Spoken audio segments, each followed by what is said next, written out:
విషయాలు చాలా స్పష్టంగా లోతుగా తీసుకున్నాం. ముందుగా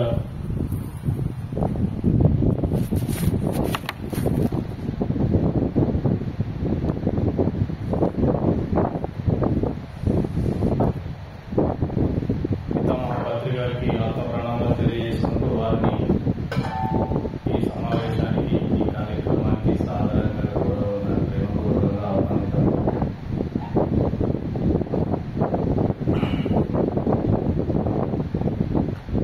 నిన్న మనం ఎన్నో విషయాలు వీలైనంత వరకు మాట్లాడుకున్నాం. మరి అందులో ఇంకా సందేహాలు ఉంటే మీరు నివృత్తి చేసుకోవచ్చు. జ్ఞానం అనేది అనంతం.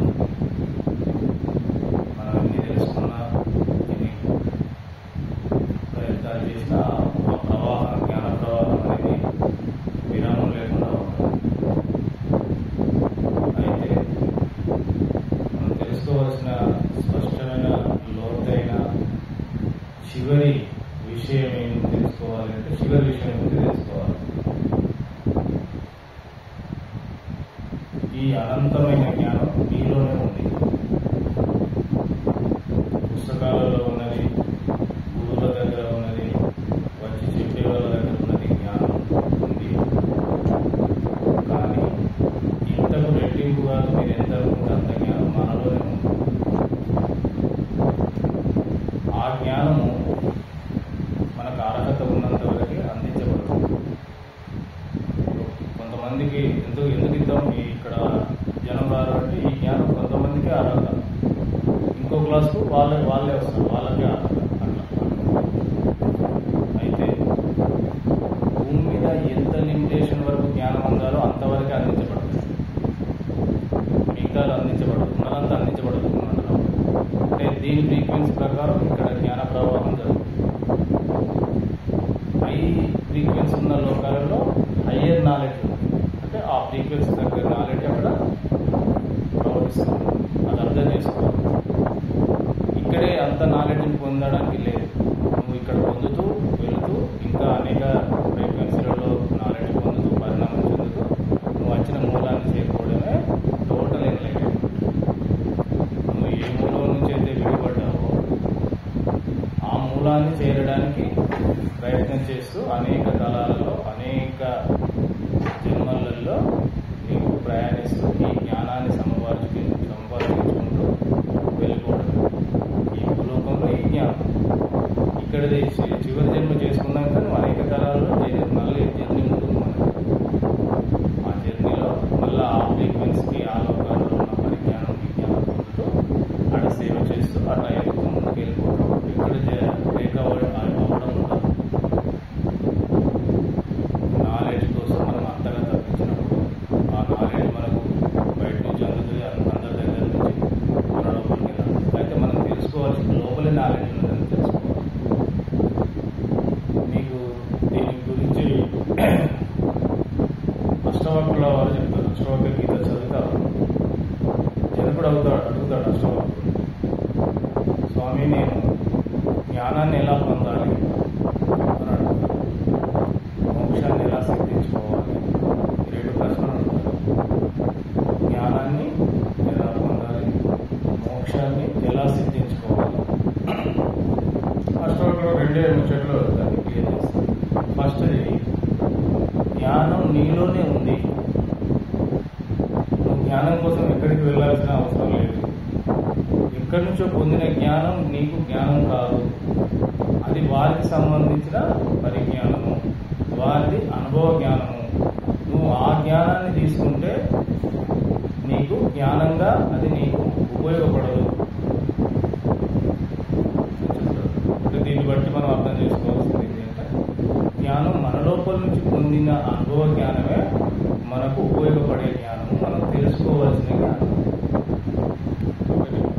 రెండవది మోక్షాన్ని ఎలా పొందవచ్చు అంటే విషయ వాంఛలను విషంలా త్యజించు. ఏమంటాడు? విషయ వాంఛలను విషంలా త్యజించు, పక్కన పెట్టేది. అంటే విషయాలంటే రోజు మనం వినేటి, మాట్లాడుకునేటి, చేసేటి. వాంఛలంటే కోరిక. విషయాలు వాంఛలు ఈ రెండింటిని పక్కన పెట్టేస్తే మోక్షం నుంచి అర్హత వస్తుంది అని చెప్పడం జరుగుతుంది. అంటే మోక్ష సాధనలు ఇవన్నీ అవసరమే, ప్రతి ఇంటికి మనకు అవసరమే. కాబట్టి ఇవన్నీ చూసుకోవాలి. అంటే చివరికి ఏంటి అనే దాన్ని చూడాలి. ముందున్నాయని చూస్తూ ఉంటే మనకి ఇంకా అనేక జన్మలు రావాల్సి వస్తుంది. వినడానికి ఎంతో సొంపుగా ఉంటుంది. ఒక్కొక్క మాస్టర్ బాగా మంచిగా వివరించి చెప్పడం వల్ల ఇది బాగుంది, మాస్టర్ క్లాస్ బాగుందని బాగా అడిక్ట్ అట్రాక్ట్ అయిపోతారు. తప్పేం కాదు, కానీ నువ్వు ఎన్ని విన్నా ఇదంతా వదులుకోవాల్సి వస్తుందని తెలుసుకోవాలి. చివరిలో దీన్ని డిలీట్ చేయాల్సి వస్తుంది. కష్టం కదా, బాగా నిండితే మైండ్ బాగా నిండింది అనుకోండి, ఇదంతా డిలీట్ చేసుకోవడానికి కష్టమైంది. ఎందుకు బాగా కష్టపడుతున్నారు ఎన్లైట్మెంట్ అంటే ఉన్నదంతా వదులుకోవడానికి ఇష్టం లేక కష్టపడుతున్నారు. అందులో జ్ఞానం కూడా ఉంటుంది. జ్ఞానం కూడా వదులుకోవాలి. అర్థమైంది? ఇప్పుడు జ్ఞానం అంటే నీ లోపల వచ్చిన అనుభవ జ్ఞానం నీకు ఉపయోగపడుతుంది. ఆ జ్ఞానం కోసం తప్పించాలి తప్ప కొన్ని విషయాలు కొంచెం సూచనలు చెప్పుకుంటూ వస్తారు. ఇంకా సరే మాస్టర్స్ ఎవరైనా వస్తారని చూస్తాను.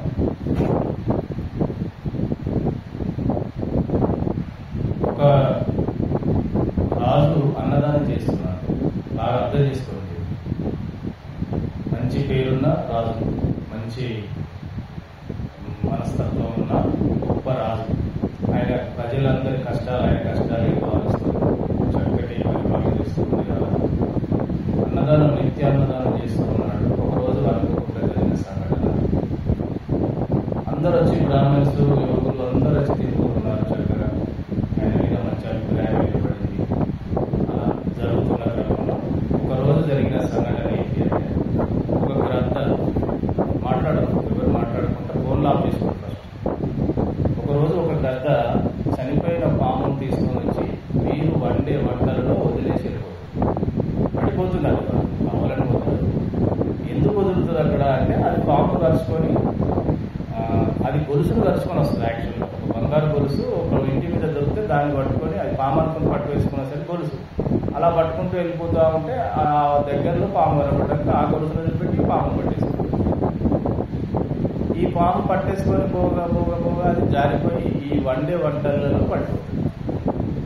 దాని మిస్టేక్ కాదు, అది సహజంగా జరిగిపోయిన సంఘటన. ఈ వంటల్లో పడిపోయినాక ఎవరు చూడలేదు. అది పడేసింది, వెళ్ళిపోయింది. దానికి సంబంధం లేదు. ఈ వంటల్లో పడిపోయింది, వెళ్ళిపోయింది. వీళ్ళు వడ్డన చేస్తున్నారు, తింటున్నారు, అంత హ్యాపీగా తిన్నారు, వెళ్ళిపోయారు. పోయినాక తిన్న వాళ్ళందరూ చనిపోయారు. ఎంతమంది తిన్నారో మొత్తం ఆ భోజనం చేసిన వాళ్ళందరూ చనిపోయారు. ఎందుకంటే పాము విషయం. చనిపోయినాక వీళ్ళందరూ ఈ రాజుకు అపకీర్తి వస్తుంది. ఈయన అవమానం తట్టుకుని ఈయన చనిపోతాడు. ఇక మొత్తం అదంతా కొలాప్స్ అయిపోతుంది. వీళ్ళందరూ ఆ జడ్జి ముందర కూర్చుంటారు. నువ్వు ఇంత మంచి రాజు ఇంత ఘోరమైన అపరాధం ఎందుకు చేశాడు అని గ్రామస్తులు రాజాలు ఉన్న వాళ్ళు అంటారు. ఈయన కావాల్సుకుని ఇన్ని రోజులు మంచి పని చేసి నన్ను చంపడానికి ప్లాన్ చేసింది. ఇట్లా ఆయన అవమానాలు తట్టుకోలేక వెళ్ళిపోతారు. వీళ్ళందరూ అనుకుంటా ఉంటారు కదా, బాగా నమ్మించి మోసం చేశాడని. రకరకాలుగా వారికి నోటికి ఏది వస్తుంది మాట్లాడుతున్నారు ప్రజలు. అయితే ఈ చనిపోయిన వాళ్ళంతా అక్కడ తీర్మానం కాడ ఉండరు. చూస్తే ఇలా ఎందుకు చేసావు మంచి రాజు అని అడగడము, మేమేం పాపం చేశాం, మాకెందుకు ఇంత నేను చేసినామని చనిపోయిన వాళ్ళందరూ అక్కడ చర్చ జరుగుతుంది. జరిగినప్పుడు దీన్ని ఏ కర్మ ఇలా జరిగింది, ఏ కాజు ఉంటే ఈ విషయం జరిగిందని అక్కడ తర్జన చేస్తే ఈ చనిపోయిన వాళ్ళందరికీ ఎలాంటి చెడు కర్మ లేదు. ఈ రాజు కూడా లేదు, ఈ వండిన వాళ్ళకు లేదు, ఆ గద్దకు లేదు, చనిపోయిన పాముకు లేదు, ఎక్కడ ఎలాంటి మరకలు లేదు. కానీ ఇంత పెద్ద ఇష్యూ జరిగింది. మరి ఈ కర్మ అంతా ఎవరికి చెందాలి? ఇంత పాప కర్మ జరిగింది, ఫలితం అంత బాగా వచ్చింది కదా, దీన్ని ఎవరికి ఇవ్వాలి, ఎవరి అకౌంట్లో ఈ కర్మను వేయాలని చెప్పి ఆ కర్మ అధిదేవతలు చర్చించుకుంటే సమయంలో అక్కడికి వీళ్ళకి హెడ్ బాస్ ఉంటాడు. తీర్మానం చేసి ఫైనల్ చేసి ఈ కర్మ ఇట్టేసి ఇంత పర్సెంటేజ్ చెప్పడానికి ఈ కార్మిక్ బోర్డు మెంబర్స్లో ఉంటారు. వాళ్ళు చర్చ ఫైనల్ చేసే క్రమంలో వీళ్ళకైతే ఎవరికి వేయాల్సిన అవసరం లేదు, ఇలా ఎవరికి ఇలా ఇన్వాల్వ్మెంట్ లేకుండా జరిగింది, అనుకోకుండా జరిగిన సంఘటనకి ఈ కర్మ వీళ్ళకి వేయొద్దు అని చెప్పి చూసి ఒక నిర్ణయానికి వచ్చే ముందు ఈ భూలోకంలో వాళ్ళ పెడతారు. పెడితే చనిపోయింది చాలా రోజులైంది, కానీ ప్రజలు అనుకుంటారు కదా ఇంత చక్కటి రాజు బుద్ధి పెట్టింది, ఆయన కావలసుకొని చేసినట్టున్నాడు. ఇట్లా ఇక అనేక రకాల రాజును, వాళ్ళ కుటుంబాన్ని, వచ్చిన వాళ్ళను ఇలా రకరకాలుగా విమర్శిస్తూ ఉన్నారు. అప్పుడు ఆ కార్మిక్ హెడ్ బాస్ ఏమని చెప్పిండంటే, ఎస్, దొరికింది సొల్యూషన్. ఆ మొత్తం కాదు ఎవరైతే విమర్శిస్తున్నారో, ఎవరైతే దాని గురించి తెలిసి తెలియక మాట్లాడుతున్నారో వాళ్ళ అకౌంట్లో రాసేయని చెప్పి తీర్మానించారు.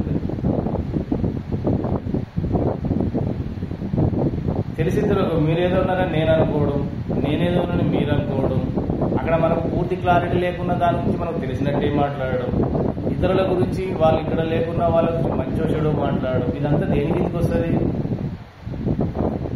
ఇదంతా సహజంగా జరుగుతుందా లేదా? మరి దీనివల్ల మనం ఏం చేస్తున్నాం? ఇతరుల కర్మను మనం ఆకర్షిస్తున్నాం. వాళ్ళ ఇంట్లో ఒక ఇష్యూ ఉంది, ఆ ఇష్యూ గురించి తెలిస్తే మాట్లాడాలి, లేకపోతే దాని గురించి అవసరం లేదంటే ఆ ఇష్యూ పరిష్కారం కావాలా, ఓ పరమాత్మ వాళ్ళకి మంచి చేయాలని ప్రార్థించాలి. అంతవరకు మాత్రం చేయాల్సి. కానీ ఆ ఇష్యూకు అనేక ఊహలు జోడించి మనం రకరకాల కామెంట్లు చేస్తే వాళ్ళ కర్మ తగ్గుతూ నీకు ఆ కర్మ యాడ్ అవుతా ఉంటుంది. ఫర్ ఎగ్జాంపుల్, ఆ అమ్మాయి గురించి మీకు ఏదో విషయం తెలిసింది, దానికి తెలిసిన దానికి నాకు ఎక్కువ మాట్లాడితే మీకు కాదు రిటర్న్ వస్తూ ఉంటుంది, మీకే వస్తూ ఉంటుంది. వాళ్ళ బరువును మీరు తీస్తారు, మీ బరువును పెంచుకుంటారు. అబ్బాయి గురించి, వాళ్ళ వ్యాపారం గురించి, వాళ్ళ ఫ్యామిలీ గురించి, మనం ఇతరుల గురించి ఏది మాట్లాడినా మనకు వాళ్ళ నుంచి వచ్చే కాసు మనకు ట్రాన్స్ఫర్ చేయబడుతుంది. ఇది గాలికి పోయేదాన్ని మనం తీసుకొని మనం అంటించుకున్న దాన్ని మన కర్మే తీరక ఇన్ని జన్మలుగా వస్తున్నాం. ఎలా తీరాలో ఇదంతా ఎలా ప్రక్షాళించుకోవాలో భగవంతుడు అని ఇన్ని ప్రయత్నాలు చేస్తున్నాం, సాధనలు ఇవన్నీ. అవునా కదా? మరి ఇంకా మరి ఇటువంటివి చేసుకుంటే ఇక్కడ అర్థం చేసుకోవాల్సింది ఏంటంటే ఈ మిస్టేక్ చాలా మందిలో జరుగుతుంది, చాలా మంది విషయాలలో జరుగుతుందా లేదా? చిన్న చిన్న విషయాలైనా మనం నలుగురు గురించి పక్క వాళ్ళు మాట్లాడతాం, మనది కాదు మాట్లాడే, మన దగ్గర లేని వ్యక్తి మన మధ్యలోకి వస్తాడు. ముఖ్యంగా మహిళలు, మీకు మీ మధ్యలో లేని మహిళా మార్షల్ గురించి మాట్లాడతారు. దానివల్ల ఏమవుతుంది?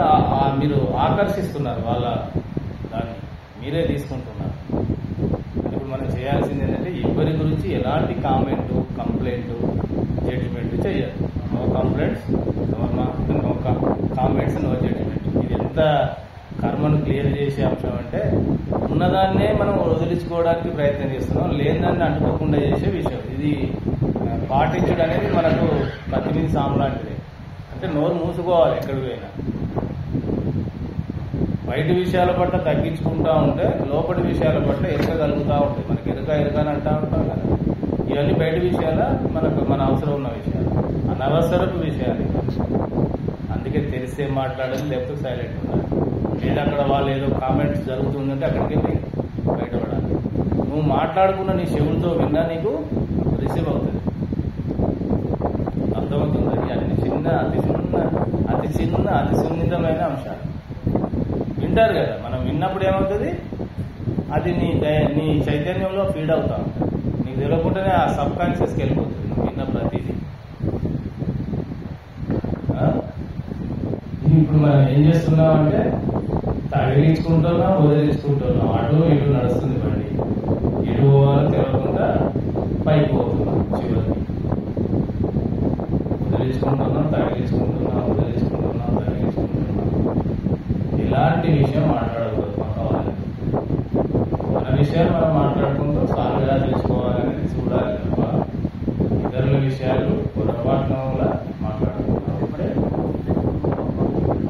నథింగ్. నీ బామ్మదైనా నీ కొడుకైనా పక్కవాడే వాడి గురించి వాడు అనుభవించేది వాడు అనుభవిస్తాడు. వాడి గురించి వాడు ఏం చేసుకుంటే నీకేంటి? వాడికి మంచి జరగాలనుకోరు, నీకు అవకాశం.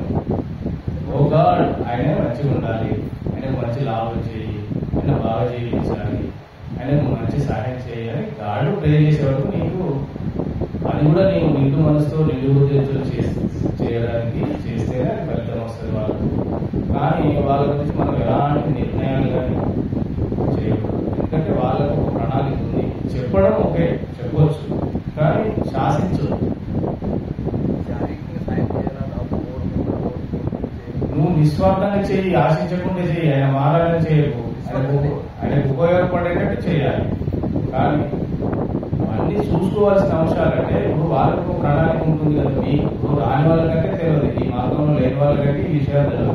మీరు ఉన్నారు కదా, వానికి ఒక డివైన్ ప్లాన్ ఉంది కదా, వానికి ఒక ఆత్మ ప్రణాళిక ఉంది కదా, వాడు ఆ ప్రణాళికతో వచ్చాడు కదా, ఆ ప్రణాళిక ప్రకారంగా నడుస్తుంది జీవితం. ఇక్కడ అయ్యో అట్లయితుంది ఇట్లయితే మనం గగ్గోలు పెట్టినా మారదని అంత భ్రమలో మనం ఉన్నాం. ఇక్కడికి వచ్చినాక కూడా తెలుసుకున్నది ఏంటి అంటే వానికి ఒక ప్లాన్ ఉంది, వాడు ఆ ప్లాన్ నెరవేర్చడానికి భూమికి వచ్చాడు. వాడు తాగుతాడా, తందనాలు ఆడతాడా, చంపుతాడా, వ్యభిచారం చేస్తాడా, వాడు సర్వం చేసేది వాని ప్లాన్ ప్రకారం చేస్తాడు. ఆ నాటకం ఆడడానికి భూమికి వచ్చాడు, ఆ నాటకం ఆడి తింటాడు. నువ్వెన్ని చేసినా కోరుకుంటాడు. జరిగేది అలాగే జరుగుతుంది. విధివ్రాత అంటే ఇదే ఆత్మ రాసుకొని వచ్చింది ఇవన్నీ చేయడానికి. నువ్వేమో మార్చాలని చూస్తున్నావు, అది ఎట్లా? మనకి మార్గం చెప్పి వదిలే, నిర్ణయం నువ్వే తీసుకొని చెప్పాలి. నేను చెప్పాను ఆలోచించు చేసే అని చెప్పదు, శాసించద్దు. తీర్పు ఇచ్చారా మీకు ఆ కర్మంతా రిటర్న్ వస్తుంది. భగవద్గీత అంతా చెప్పి అర్జున చెప్పేదంతా చెప్పా, నీకు నచ్చితే చెయ్యి, లేకపోతే నీ ఇష్టం. అంత పెద్ద జగద్గురువే చెప్పి వదిలేశాడు, మనకేం పోయే కాదు. మరి ఎందుకు శాసిస్తున్నాం? ఎవరిని శాసించరాదు. చెప్పాలి, గుర్తు చేయాలి, మంచి చెడు వివరించాలి, లోతుగా వివరించాలి. కానీ నిర్ణయం నువ్వే తీసుకొని వదిలేయాలి. అప్పుడు ఆ నిర్ణయంతో వాళ్ళకే అది ఫలితం వస్తుంది, నీకు రాదు. నేను చెప్పినట్టు నువ్వు చెప్పినట్టు చెయ్యి, ఆలోచించు. నేను చెప్తున్నానని కాకుండా నువ్వు ఆలోచించి నీ నిర్ణయానుకూలంగా తీసుకుని నిర్ణయాలు చెప్పాలి. నిర్ణయం వాళ్ళకే వదిలిపెట్టాలి. అంటే మనం నిన్న అంతా దాదాపు ఆబ్సెషన్ మాట్లాడుతున్నాం కర్మ. ఇవన్నీ కర్మకు సంబంధించిన కర్మ అనేది విస్తృతమైన అంశం కూడా చెప్తున్నాం కదా. కాజ్ అనేది చాలా విస్తృతమైన నాలెడ్జ్, దాన్ని ఎంత వివరించినా మనం తక్కువనే తెలుసుకుంటాం. కాబట్టి ఇవన్నీ జాగ్రత్తలు తీసుకుంటేనే ఫస్ట్ ఉన్నది పోతుంది, తర్వాత వచ్చేది రాదు. ఉన్నది పోయినాక వచ్చేస్తే మళ్ళీ బ్యాలెన్స్ అయితేనే ఉంటుంది, మళ్ళీ ఎప్పుడు కుండ నిండేనే ఉంటుంది. ఏం ప్రయత్నం చేస్తున్నాం? చిన్న చిన్న ఎగ్జాంపుల్స్ ఇవన్నీ చెప్పబడ్డాయి కాబట్టి మనం గుర్తు చేసుకుంటే సరిపోతుంది. ఓకే,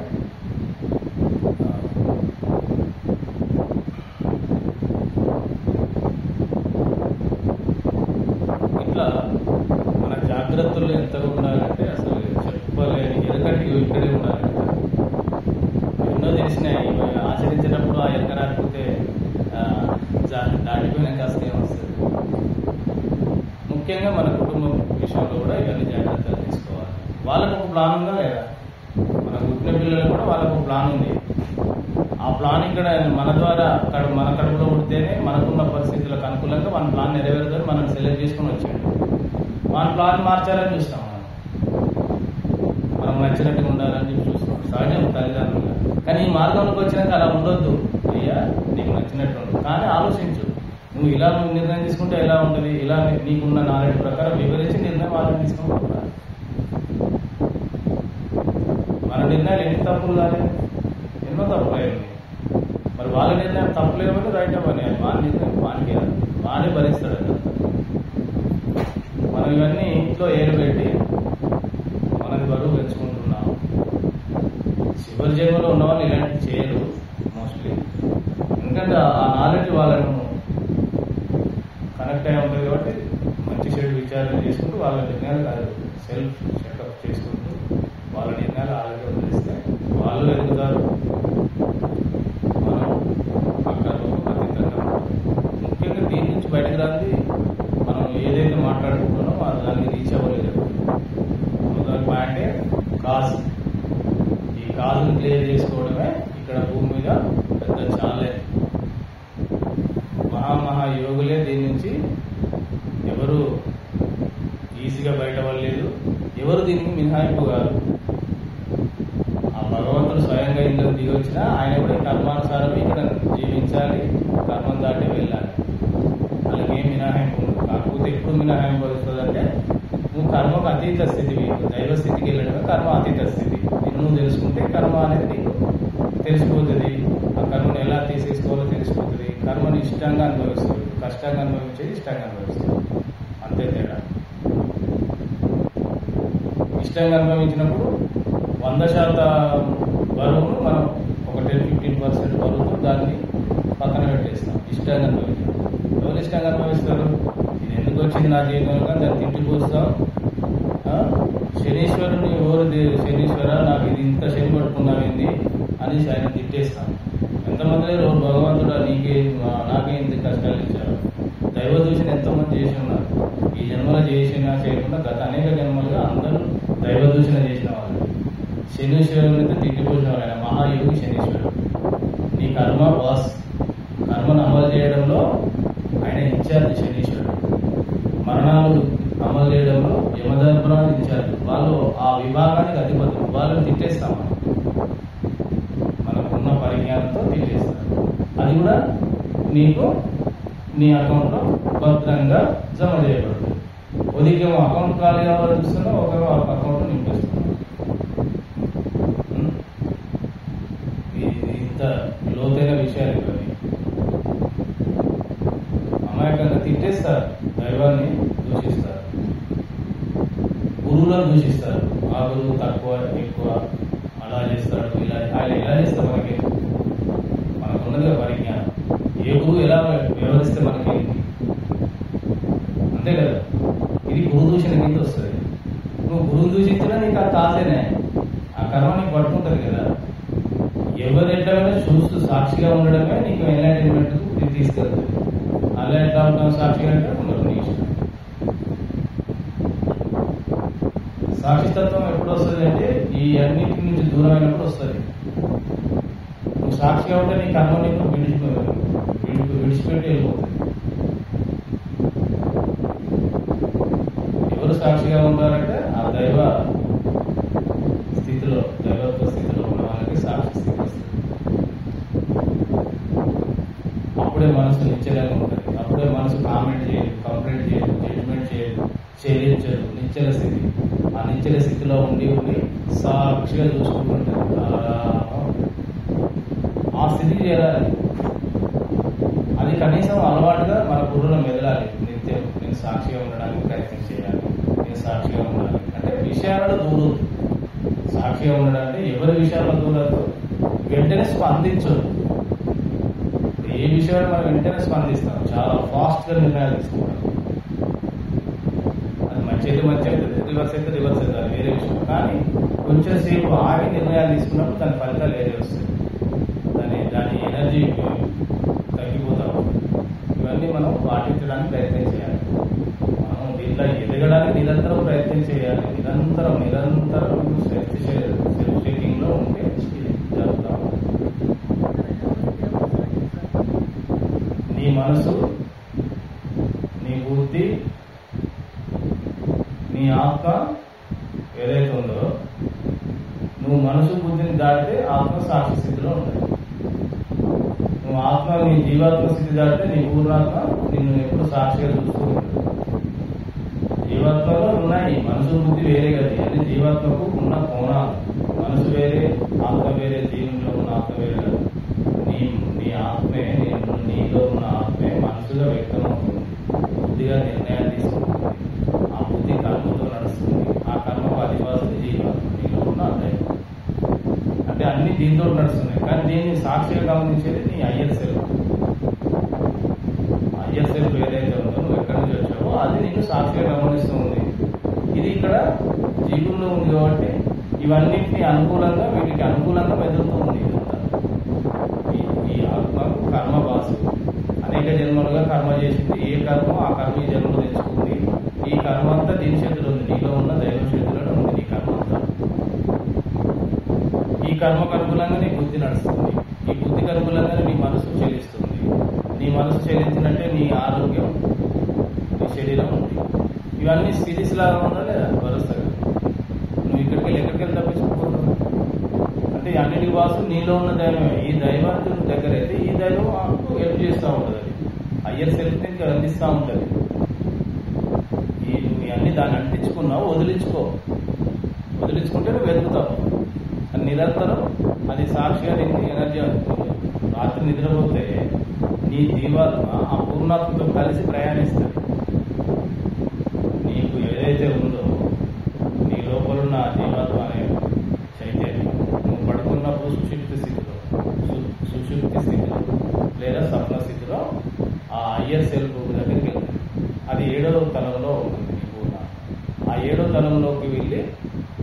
తను ఆ పూర్ణాత్మ ఎన్ని అంశాత్మని రిలీజ్ చేసి ఉందో ఈ అన్ని అంశాత్మల నాలెడ్జ్ అంతా షేర్ చేస్తూ ఉంటుంది. ఫర్ ఎగ్జాంపుల్, ఆ పూర్ణాత్మ అంటే మీ పూర్ణాత్మ ఎంతో మందికి పూర్ణాత్మ, వీళ్ళందరూ దాని దగ్గరికి డీప్ స్లీప్ లో వెళ్తూ ఉంటారు. వెళ్ళి ఈ నాలెడ్జ్ అంతా తనకు అప్పచెప్తా ఉంటారు. తను పొందిన అనుభవాలన్నీ తను తీసుకుంటూ ఉంటుంది. ఆ పూర్ణాత్మ ఈ ఒక 100 అంశాత్మలను రిలీజ్ చేస్తే ఈ 100 అంశాత్మల అనుభవాలన్నీ ఆ పూర్ణాత్మ టేకప్ చేస్తుంది, తీసుకొని ఇందులో ఎవరెవరికి దాన్ని సరిచేయాలి అనేది మళ్ళీ అందరి దగ్గరికి తీసుకొని అందరికి సమానంగా పనిచేస్తాం.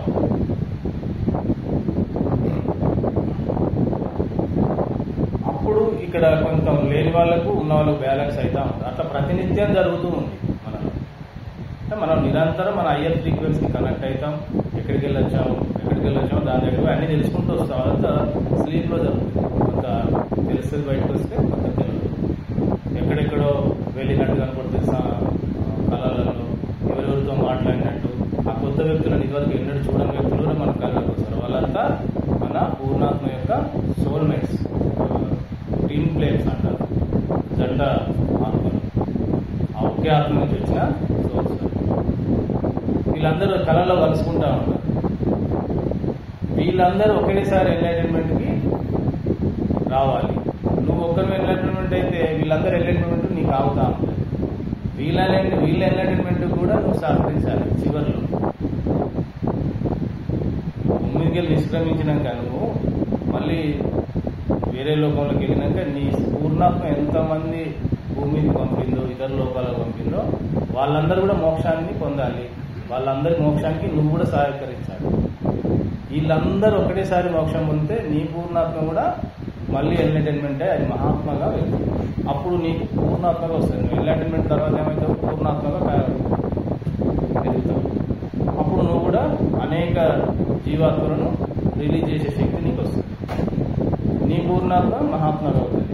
ఆ మహాత్మ కూడా అలా ఎదిగితే విశ్వాత్మగా ఎదుగుతుంది. ఆ విశ్వాత్మ అలా ఎదిగితే బ్రహ్మాత్మగా ఎదుగుతుంది. ఈ బ్రహ్మాత్మ చివరికి ఆది పరాశక్తిగా కలుస్తుంది. అంటే ఇదంతా సిరీస్, అన్నీ ఒకదానికి ఒకటి లింక్. మనం దేని పట్టుకున్నా పూర్తిగా తెలియదు. ఎక్కడో మధ్యదాన్ని పట్టుకుంటే ఏం తెలుస్తుంది? అంటే వరుసగా ఈ కోస నుంచి ఆ కోసకు వెళ్తే, ఆ కోస నుంచి ఈ కోసకు వస్తే కొద్దిగా తెలుస్తా ఉంటుంది.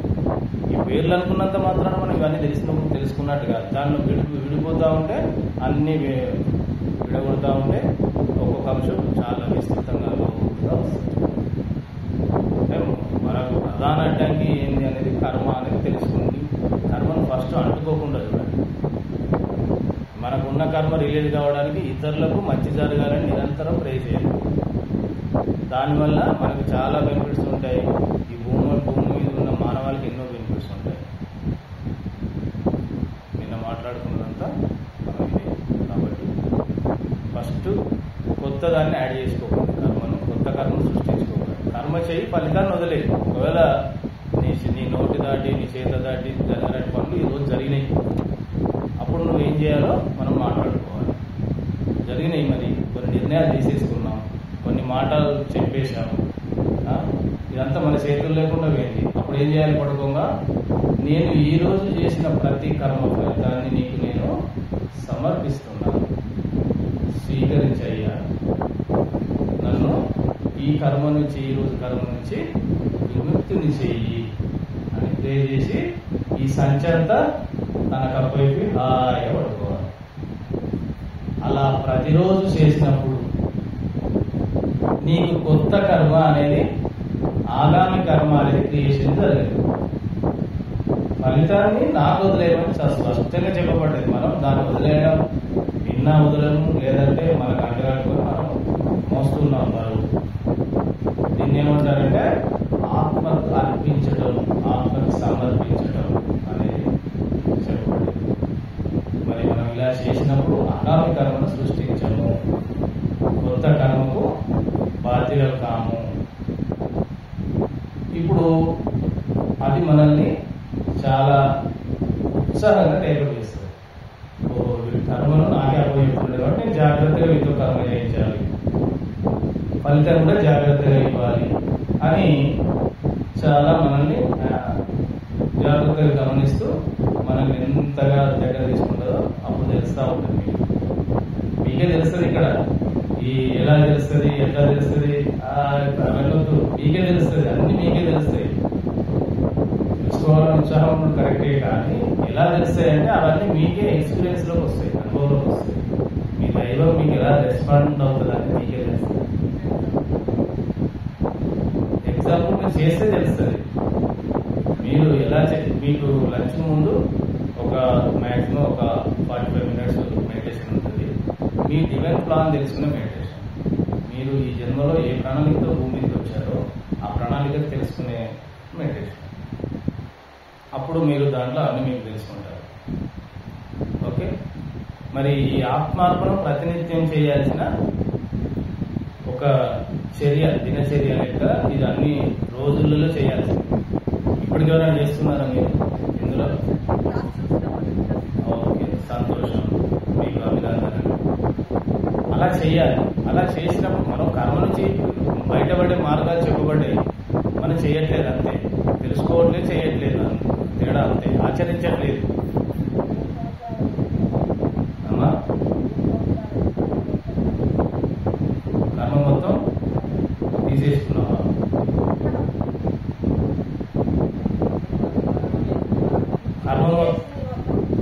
కర్మని ఇవ్వద్దమ్మా. ఇదే అంటే ఇక్కడ మనకు అర్థం కావాల్సింది ఏంటంటే కర్మను మనమే చెయ్యాలి, ఫలితాన్ని తనకివ్వాలి.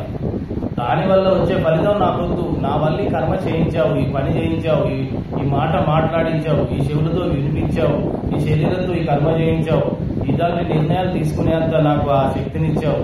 ఇవన్నీ నీ ద్వారానే వచ్చినాయి. ఈ ఫలితాలు నీకే సమర్పిస్తున్నా, స్వీకరించు. ఇక్కడ నేను నిమిత్తుడు మాత్రంగా ఉన్నాను అని మీరు అన్నప్పుడు ఆ కర్మ అర్పణ జరుగుతుంది, సమర్పణ జరుగుతుంది. ఎవరికి? నీ దైవత్వానికి అర్పిస్తున్నావు. కర్మ చేయించాల్సింది అదే, చేయిస్తున్నది అదే.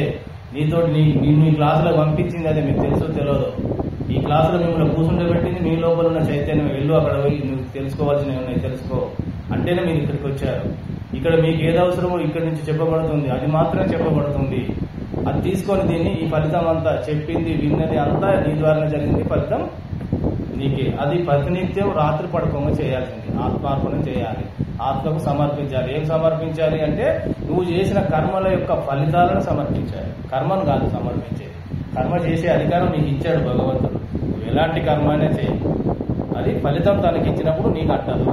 ఎలాంటి కర్మ అయినా చేయమన్నాడు కదా అని నువ్వు హింసలోకి వెళ్ళొద్దు. నువ్వు అలా కూడా నిన్ను నీవు ఇబ్బందులు పెట్టుకోకుండా మంచి కర్మని చేయించేంత నీకు వివేకం ఇచ్చాడు, అన్ని ఇచ్చాడు. కాబట్టి ఆ కర్మ ఫలితాన్ని ప్రతినిత్యం తనకు నీ దైవానికి అర్పించడమే ఆత్మ సమర్పణ భావం. ప్రతిదీ సమర్పణ భావంతో ఉండాలి.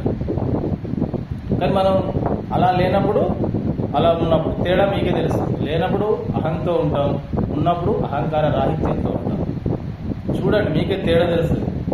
ఎంత తేడాలు వస్తాయంటే మీరు ఆ కార్య ఫలితాలన్నింటినీ దైవానికి అర్పిస్తా ఉంటే మీ లోపల అహంకారం 0 స్థాయికి వస్తుంది. ఆ దైవాన్ని గుర్తిస్తున్నారు కదా. దైవాన్ని ఎవరు గుర్తిస్తారు అంటే అహంకారం లేని వాళ్ళే గుర్తిస్తారు. లేదంటే దాని జోలికి కూడా వీళ్ళే చలామణి అవుతారు. ఈవెన్ గురువులో కూడా చలామణి అవుతారు. నేనే అని చెప్తారు. దైవం గురించి ఎక్కడ మాటే రాదు. మరి అందరిలో ఉంది దైవమే, దాని గురించి లేదు. అంతా మన ఇండివిజువాలిటీ నుంచే బయటకు వస్తాం. కానీ ఇదంతా ఇచ్చేది తనే అని తనని ఎవరు గుర్తిస్తున్నారంటే ఎవరు గుర్తించలేదు. ఎవరు గుర్తించినప్పుడు ఇక్కడ ఏం జరుగుతుంది? సేమ్ మ్యాజిక్ జరుగుతుంది. ఇదంతా దైవ ప్రణాళిక కాదా? దైవ ప్రణాళికలో భాగంగా ఇక్కడ ఇది నడుస్తుంది. దీని వెనుక ఎంతో మంది కృషి, ఎంతో మంది ఎన్నో ఏర్పాట్లు. అవన్నీ చేస్తే ఈ 4 గంటలతో ఈ 4 నిమిషాలు ఇక్కడ తెలుసుకుంటాం. మరి ఇదంతా దైవ ప్రణాళిక ప్రకారం జరిగింది. ఈ ప్రణాళిక అంతా తనే చేసిందని తనని ఎవరైనా గుర్తిస్తున్నారా? లేదు. వీళ్ళందరి రూపంలో కనబడే వాళ్ళని గుర్తిస్తున్నారు, తప్పు కాదు. కానీ దీని వెనుక నడిపించేదంతా, వీళ్ళందరినీ నడిపించేదంతా అదే. ఇది గుర్తించండి ఫస్ట్. అంటే మన నాలెడ్జ్ విస్తృతమైతే దీన్ని గుర్తిస్తాం, నాలెడ్జ్ లిమిటేషన్లో ఉంటే వీళ్ళని గుర్తిస్తాం. వీళ్ళు వెనుక తెర వెనుకుండి మొత్తం జరిపించేదంతా ఆ డివైన్, ఆ యూనివర్స్ నడిపిస్తుంది. ఇదంతా ఒక పక్క ప్లాన్ ప్రకారమే నడుస్తుంది. ఈ 4 ముచ్చట్లు అందులో భాగంగానే మీరు వింటున్నారు.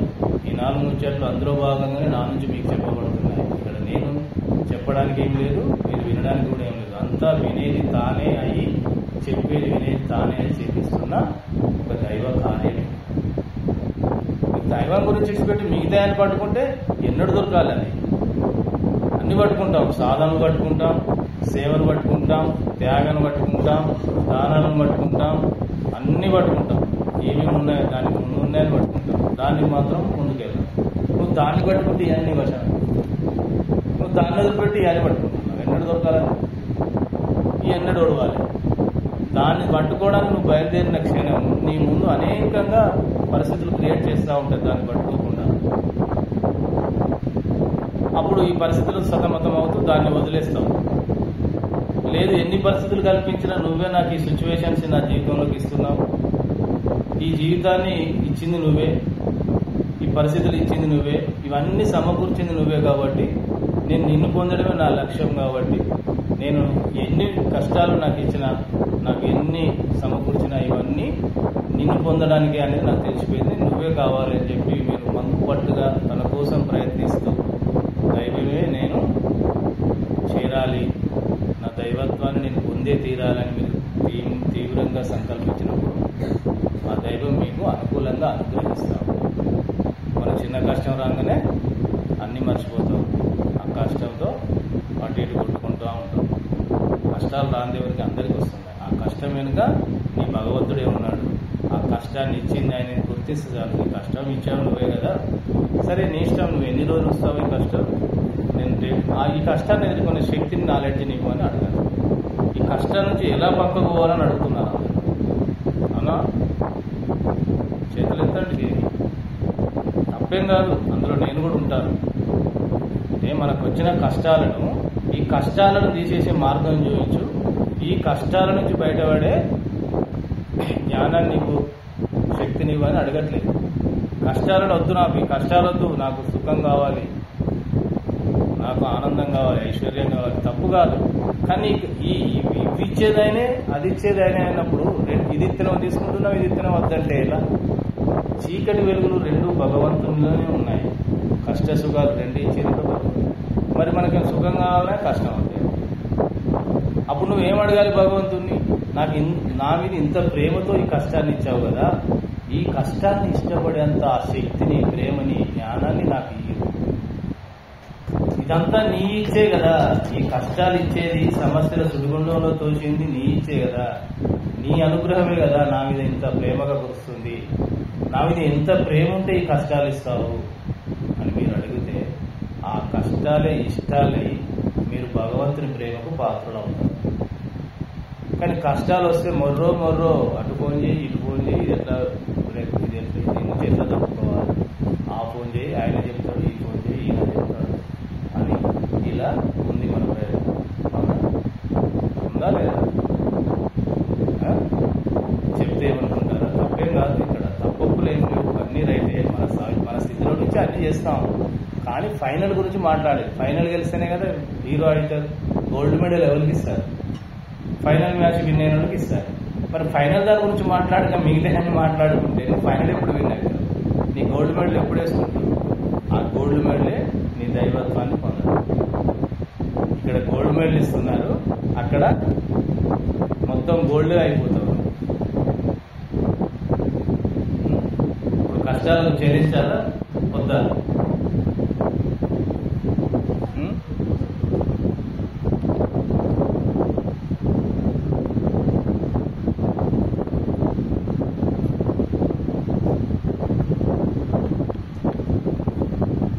కష్టాలు ఉండాలా వద్దా? ఉండాలి, వద్దు రెండా? నీకు కష్టాలు రాకపోతే ఎంటర్టైన్మెంట్ క్లాస్కే రాదు. కష్టాలు ఉన్న వాళ్ళే ఇక్కడికి వచ్చి కూర్చున్నారు. అసలు కష్టాలు లేకుండా ధ్యాన మార్గంలోకి వచ్చే వాళ్ళ సంఖ్య 100కు 90% వీళ్ళే ఉంటారు. 10% కొద్దిగా మామూలుగా వస్తారు. కాబట్టి ఇవన్నీ కష్టాలకు కారణం మన అజ్ఞానం, అహంకారం. ఉండడు, వ్యక్తి ఉండడు. అహంకారం ఉండడం వేరు, అహంభావం ఉండడం వేరు. రెండింటి తేడా చెప్పండి. మీరు అహంభాగా అహంకారే. మీరు అహంభావులు అయితే మీరు దైవంతో ఉన్నట్టు, మీరు అహంకారులు అయితే అజ్ఞానంతో ఉన్నట్టు. ఇది కారం మమకారం, అది భావం దైవం. అహం భావం, అహం నేనే అని భావం. అహం అంటే ఏంటి? దైవమే. అహం బ్రహ్మాస్మి అంటే ఏంటి? నేను బ్రహ్మనై ఉన్నానని అర్థం. మరి అహం భావం అంటే నేను అదే ఉన్నానని భావం. భావం ఏంది? నేను దైవమే అయి ఉన్నానని భావం. ఆ అహంభావంతో లేము. కానీ మనం అహంభావాన్ని అహంకారాన్ని తేడా రెండు ఒకటే మీనింగ్ లో నడిపిస్తాం. అంతే కదా. మీరు ఇట్లా క్లాసులు వింటే ఈ చిన్న చిన్నవి అని కొంచెం క్లియర్ అయితే ఉంటుంది. అంతే పెద్ద ఇక్కడ ఏం అడగదు.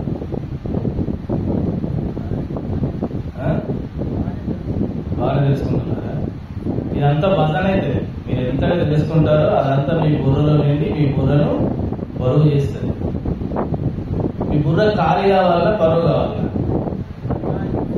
కదా? ఖాళీ చేసుకోవడానికి వచ్చి ఇప్పుడు బుర్ర నింపుకుంటున్నారా ఖాళీ చేస్తున్నారు? ఇక్కడ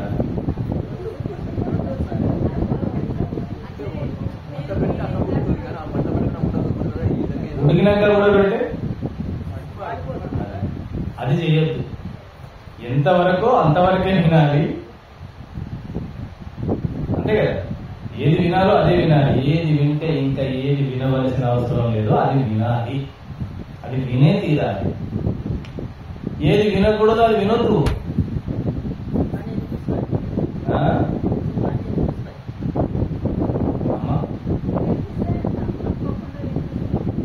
డిలీట్ చేయాలి, మర్చిపోవాలి. మర్చిపోయే శక్తి ఉంది మనకు. మర్చిపోయే శక్తి ఇచ్చాడు బాగుంది. ఆ మర్చిపోయే శక్తితో నీ కర్మను డిలీట్ అవుతుంది. నువ్వు పదే పదే రిపీట్ చేసినప్పుడు కాదు ఫామ్ అవుతుంది. ఒక్కటేసారికి రాదు. నువ్వు పదే పదే దాన్ని రిపీట్ చేసేసరికి ముద్ర ఏర్పడుతుంది. ఆ ముద్ర కర్మ. అది కర్మ అంటకుండా ఉండాలంటే నువ్వు పదే పదే దేన్ని తలుసుకోవద్దు. పదే పదే ఏది ఉచ్చరించదు, పదే పదే ఏది వినొద్దు. ఒకసారి వింటే నీకు పెద్దగా జ్ఞాపకం ఉండదు. 2-3 సార్లు వినాలనుకున్నా గుర్తొస్తుంది. అందుకే ఏది వినాలో అది మాత్రమే వినండి. అది ఎక్కడ వినాలో అక్కడ మాత్రమే వినండి. ఏది వినాలో అదే వినండి. అది ఎక్కడ వినాలో అక్కడే వినండి. ఇప్పుడు మీరు ఎక్కడ వింటున్నారు? ఏది వింటున్నారు? క్లాసు వింటున్నారు. ఏది వింటున్నారు? ఎక్కడ వినాలి? క్లాస్ వింటున్నారు. ఏం వినాలి? ఎక్కడ వినాలి? మీరు దైవం గురించే వినాలి. మీరు అది మీ దైవం దగ్గరే వినాలి. మీ లోపలే వినాలి. మీరు మనం ఏం చేస్తున్నాం? బయట వింటున్నాం. ఈ బయట విని ఇది ఏదో ఆగిపోవాలి అని అంటున్నా. మీరు ఈ విషయం కూడా వినప్పుడు మీరు లోపల వినాలని తెలియదు కాబట్టి ఈ సమావేశం ఏర్పాటు చేయబడింది. ఇప్పుడు ఏం చేయాలి? మీరు 99 విషయాలు బయట విన్నా ఆ ఒక్క విషయం మీ లోపల వినాలి. ఆ ఒక్క విషయం మీ లోపల వింటే ఈ 99 విషయాల జ్ఞానం ఈ ఒక్క విషయంలో కలిసిపోతుంది. లేవలేదు అంటే ఈ విన్నదానితో కలిసినప్పుడు మొత్తం నాలెడ్జ్ అంతా దీనికి డైవర్ట్ అవుతుంది. అది ఆ లెవెల్ ఉన్నది, నువ్వు ఈ లెవెల్కి వచ్చేస్తావు. ప్రేమకు అనంతమైన శక్తి ఉంది. ఈ ప్రేమ చైతన్య శక్తి ఎటువంటి కాలుష్యాన్నైనా ప్రేమలో కలిపేసుకుంటుంది. ఎంత అంధకారమైనా దీన్ని ఈ వెలుగునిచ్చే శక్తి ఉంది ప్రేమలో. ఎంత అజ్ఞానులైన అహంకారులనైనా ఈ ప్రేమలో కలిపేసుకునే శక్తి. అంటే దీనిలో ఎంతమంది కలిసినా ప్రేమగా మారిపోతారు. ఈ ప్రేమ పలసబడదు. ఎంతమంది మంచినా ఇంకా పంచాల్సిన ప్రేమ అనంతంగా ఉంటుంది. అంటే ఆ చరిత్రలు లేని ప్రేమ ఉంది కాబట్టి ఈ ప్రేమను ఎటువంటి విషయాలకు పంపినా వీడు ప్రేమలోనే కలిసిపోతాడు. పరమ రాక్షసునికి పంపిన, కోట్లాది మందిని చంపిన దుర్మార్గునికి ప్రేమను పంపినా వాడు వచ్చి ప్రేమలో కలిసిపోతాడు. ఆ రాక్షసత్వం ప్రేమకు అంటదు. కానీ ఈ ప్రేమ పోయి వాడిని పట్టుకుంటాడు. పట్టుకోవడం వల్ల ఏమవుతాడు? వాడు కూడా ప్రేమతత్వంతో ప్రేమమూర్తిగా మారుతాడు. అర్థమైందా? అంటే చిన్నది ట్రాన్స్ఫర్మేషన్. మనం ఏం చేస్తాము? ఇది వేరుగా చూస్తాం. ఈ ప్రేమను అటువైపు వెళ్తే ఈ ప్రేమను ఎన్నైనా కలుస్తాయి. ఎటువంటి వాళ్ళైనా కలుస్తారు. అందరూ ప్రేమగా మారిపోతారు. ఆ ప్రేమ చూపు పడితే చాలు వాళ్ళు ప్రేమమూర్తులే. ఎందుకంటే అంతటి కరుణతత్వం ప్రేమతత్వం ఇక్కడ ఉంది. ఈ ప్రేమకు ఎవరినైనా స్వీకరించే అంత శక్తి ఉంది, జ్ఞానం ఉంది ప్రేమలో. అది భగవంతుడి ప్రేమ. అది మన దగ్గర ఉంది, కానీ మనం దాన్ని పొందాలి. ఎందుకంటే మనల్ని మనం పొందట్లేదు, అది మనలోనే ఉంది. మనం దాన్ని తెలుసుకోవట్లేదు, దాన్ని ఓపెన్ చేయట్లేదు. అది ఓపెన్ అవుతే మనం కూడా ఫీల్ అవుతాం. ఆ ప్రేమను మనం కూడా పంచగలుగుతాం, ఆ ప్రేమను మనం కూడా అనుభూతి చెందగలుగుతాం. ఆ ప్రేమకు అంతటి శక్తి ఉంది. దైవం అంటేనే ప్రేమ.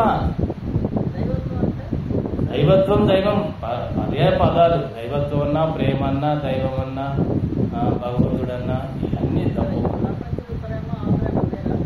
ప్రపంచ ప్రేమ ఎక్స్పెక్టేషన్తో ఉంటుంది, అంచనాలతో ఉంటుంది. కండిషనల్. నేను నీకు ఇస్తాను, నాకు ఏది ఇస్తే దానికి రిటర్న్. దైవత్వంలో లేదు, ఇవ్వడమే తెలుసు, దాన్ని తీసుకోవడం తెలియదు. ఎందుకంటే దాని దగ్గర అంటుంది, నువ్వు దానికేమి ఇస్తావు. దాని దగ్గర లేనిది ఏముంది దైవత్వంలో? దైవత్వం లేనిది ఏమీ లేదు. సర్వం కలిగి ఉన్నది దైవం. అక్కడికి వెళ్ళి అన్ని వచ్చినాయి, నువ్వు మళ్ళీ దానికి ఇచ్చేది ఏంటి? ఇక్కడ నేను నీకు ఇచ్చాను, నేను ఒకసారి ప్రేమించాను, నాకు 2 సార్లు ప్రేమించు అనేది ఇక్కడ ఎక్స్పెక్టేషన్తో ఉంది. యాక్షన్కు రియాక్షన్ జరుగుతూ ఉంటుంది ఈ ప్రేమలో. కానీ ఆ ప్రేమలో ఏం లేదు, ఇవ్వడమే. ప్రేమ అంటేనే ఇవ్వటం, తీసుకునేది ప్రేమ కాదు. ప్రేమ అంటే ఏంటి? ఇవ్వటం. ఏది అడుగుతుంది ఇవ్వటం. అందుకే భగవంతుడు ఏం చేస్తాడు? నువ్వు ఏది అడుగుతుంది ఇచ్చేస్తున్నాడు, తదాస్తా అంటున్నాడు. నువ్వు ఏది అడగాలో తెలుసుకుని అడగడం మనకు తెలియట్లేదు. ప్రేమ అంటే ఇవ్వటం. దైవం అంటేనే ప్రేమ, ప్రేమే దైవం. God is love, love is God. ఇవన్నీ దైవానికి పర్యాయ పదాలు. Love is God, God is love, light is God, sound is God. ఇవన్నీ దైవమే. అంటే అనేకంగా ఇలా వ్యక్తమవుతుంది ఆ దైవత్వం. అనేకంగా ఇలా వ్యక్తమవుతూ ఉంది. నువ్వు ఇవన్నింటిలో చూడాలి. దాన్ని ఆ ప్రేమే ఇవన్నింటినీ వ్యక్తం చేస్తుంది. ఆ ప్రేమలో ఏది కలిసినా ప్రేమగానే మారిపోతుంది. లైట్ అనే అదే, లైట్ అంటేనే ప్రేమ. లైట్ అంటే ప్రేమ ఉంటుంది, శక్తి ఉంటుంది, జ్ఞానం ఉంటుంది, ఆనందం ఉంటుంది. అది దైవమైనప్పుడు అక్కడ అన్నీ ఉంటాయి. కాంతి రూపంగా వ్యక్తమవుతూ ఉంటుంది, శబ్ద రూపంగా వ్యక్తమవుతూ ఉంటుంది. భగవంతుడు ఆయన శూన్యంగా ఉన్నాడు, సర్వవ్యాపిగా ఉన్నాడు, సర్వవ్యాప్తమై ఉన్నాడు. ఈ సర్వవ్యాప్తమైన దాన్ని మనం శబ్ద రూపంలో చూస్తున్నాము, వింటున్నాము, కాంతి రూపంలో చూస్తున్నాము. శబ్ద రూపంలో వింటున్నాము, కాంతి రూపంలో చూస్తున్నాము. ఇవి 2 దైవం యొక్క కోణాలు. వీటి ద్వారా దైవం వ్యక్తమవుతుంది. దైవానికి రూపం లేకుండా ఉంది, నిరాకారంగా ఉంది, నిర్గుణంగా ఉంది, ఏమీ లేని, ఏమీ కాని, సర్వం తానే ఉన్న పర్సన్ గాడ్. అక్కడ ఏమీ లేదు కానీ అంతా ఉంది. ఆయన ఏమీ కాడు కానీ అన్ని తానే ఉన్నాడు. ఆయన అక్కడ ఏమీ అయి లేడు కానీ అందరిలో తానే ఉన్నాడు. దాన్ని ఎలా వర్ణిస్తాము? ఇది మాటలకు మనం జస్ట్ ఎంత అనుభూతి చేస్తే అంత వర్ణించే పర్యాయ పదాలు. అది అనుభూతిలోకి వస్తే తెలుస్తుంది. ఆ అనుభూతి కోసమే మనం ఇక్కడ ఇదంతా వింటున్నాం, చెప్పుకుంటాం. ఆ అనుభూతి కోసం మాత్రమే, దైవానుభూతి కోసం మాత్రమే, ఆ మోక్షాన్ని పొందడం కోసం మాత్రమే. నువ్వు ఎప్పుడైతే ఆ దైవానుభూతి నీకు కలుగుతుందో నీకున్న అనేక సందేహాలు నివృత్తి అవుతాయి. నీకున్న అనేక కోణాలు, నీ అనేక కోణాలన్నీ నీకు కనిపిస్తాయి. నీలో ఉన్న అనేక కోణాలు నీకు కనిపిస్తాయి.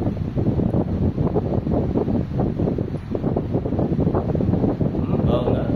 దైవమే బాగుంటుంది. బాగున్నదే దైవం, బాగలేదు ఏది దైవం కాదు. దైవమే మహా అద్భుతం. దైవత్వం అంటే మహా అద్భుతమైన తత్వం అని అర్థం.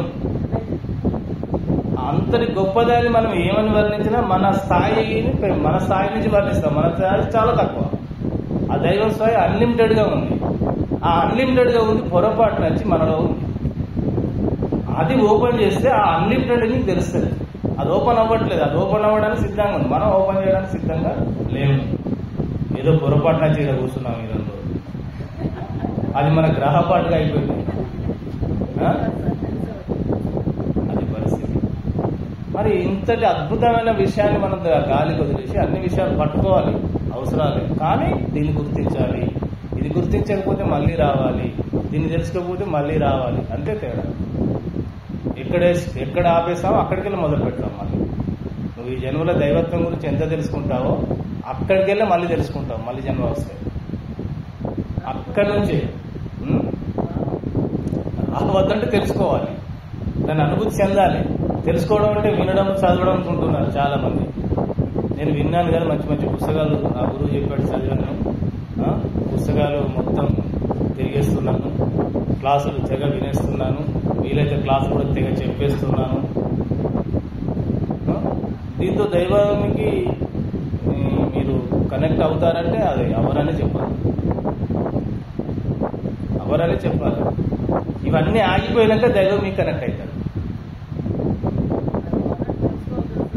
అందుకే ఆగిపోతారు ఎప్పుడంటే తెలుసుకోవడం ఆగిపోయినాక తెలుసుకుంటారు, చెప్పడం ఆగిపోయినాక తెలుసుకుంటారు, వినడం ఆగిపోయినాక తెలుసుకుంటారు, ప్రయత్నం చేయడం ఆగిపోయినాక తెలుసుకుంటారు, చచ్చిపోయినాకనే తెలుసుకుంటాడు. అక్కడ కూడా తెలుసుకుంటాడు వాడు. అంటే ఏది నువ్వు తెలుసుకోవాలని తప్పించి ఆగిపోతావో అక్కడ నీకు దైవం అనుభూతిలోకి వస్తుంది, నీ ప్రయత్నంలో రాదు. బుద్ధుడి విషయం తీసుకుంటే బుద్ధుడు కూడా ఆయన ఆగిపోయాడు, సాధన ఆగిపోయింది, తపన ఆగిపోయింది, ఎక్కడనో తప్పు చేశాను నేను, ఆ తప్పు ఎక్కడ చేశానని ఆయన మొత్తం ఆగిపోయి దాన్ని వెనుకకు వచ్చి మననం చేసుకుంటున్న క్రమంలో జరిగింది ఆయనకు మోక్షం. తెలుసా ఆ విషయం? బుద్ధుని యొక్క చరిత్ర చదివితే తెలుస్తుంది. అనేక రకాల సాధనలు చేసి అనేక మంది గురువుల దగ్గరికి వెళ్ళి ఏ గురువు అయితే తప్పు చెప్పాడో, నేనే కరెక్ట్ చేయలేదు, నేను ఎక్కడనో మిస్టేక్ అయినా, లేకపోతే నాకు సత్యం ఎందుకు తెలియట్లేదు అని మననంలోకి వెళ్ళిపోయాడు ఆయన. మననంలోకి వెళ్ళిపోయిన తర్వాత 1 వీక్ తర్వాత జరిగింది అది. 1 వీక్గా ఆ సమాధి, నిర్వికల్ప సమాధిలో ఉండిపోయాడు. అంటే నీ ప్రయత్నాలన్నీ విఫలమైనాక జరుగుతుంది ఈ ప్రక్రియ. ఇప్పుడు అన్ని ప్రయత్నం కదా, ఇప్పుడు దైవం కోసం ప్రయత్నంలో భాగమే మనదంతా, అవునా? కానీ ఈ ప్రయత్నాలు అన్ని ఆగిపోతాయి ఒక క్షణంలో. అంటే నీకు సిద్ధించడా, ఇదేదో చెప్పడానికి వినడానికి బాగానే ఉంది కానీ ఇది అయ్యే పని కాదని ఆగిపోతారు. మీకే ఓర్పు నశించిపోతుంది. ఓర్పు నశించిపోయి అన్ని వినడం ఆపేస్తారు, ఏ క్లాసులకు వెళ్ళరు, ఏం చెయ్యరు, సేవ బంద్, అన్ని బంద్. ఆ స్థితిలోకి వెళ్ళినప్పుడే మీకు దైవ సాక్షాత్కారం. అది అయినాక వచ్చేది సమాధి స్థితి. దైవ సాక్షాత్కారంలో సమాధి స్థితిలో వస్తుంది.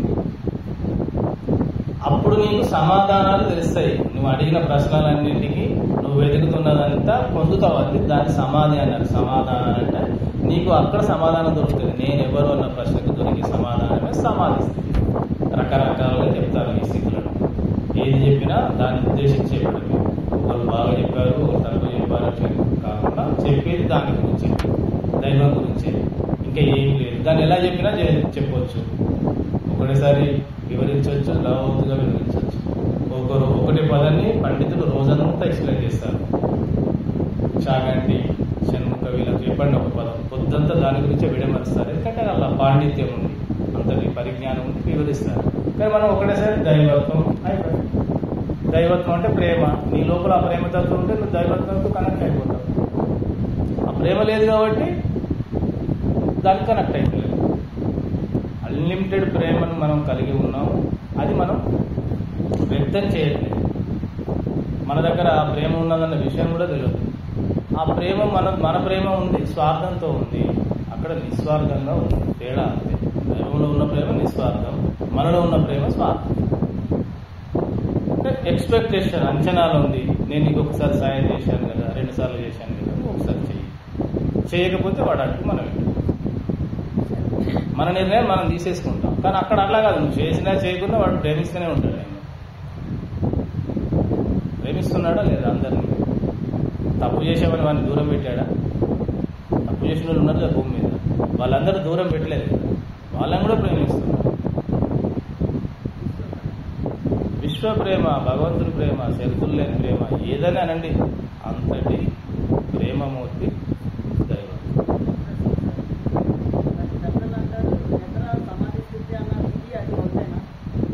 నిద్రలో జరిగేది ఎరుక లేకుండా జరుగుతుంది. మనకు సమాధిలో జరిగేది ఎరుకుంటుంది. నిద్రలో ఏం ఎరుకుండదు. సుషిప్తులో గుర్తుండదు. చూడండి, మీరు 4 గంటలు పన్నారంటే నమ్మరు. అరే ఎంతసేపు పన్నారా అని అనిపిస్తుంది, పడుకున్నారా అని అనిపిస్తుంది. కానీ ఇక్కడ ఎంతసేపు ఉన్నా ఎరుకుంటుంది మీకు. ఆ ఎరుకే మీరు, ఆ అవేర్నెస్సే మీరు. ఏ ఎరుకైతే మిమ్మల్ని ఉంచిందో ఆ ఎరుకే మీరు. మనకు ఆ ఎరుక గురించి ఉంటుంది, కానీ ఆ ఎరుక నేనున్న విషయంలోకి వెళ్ళాం మనం.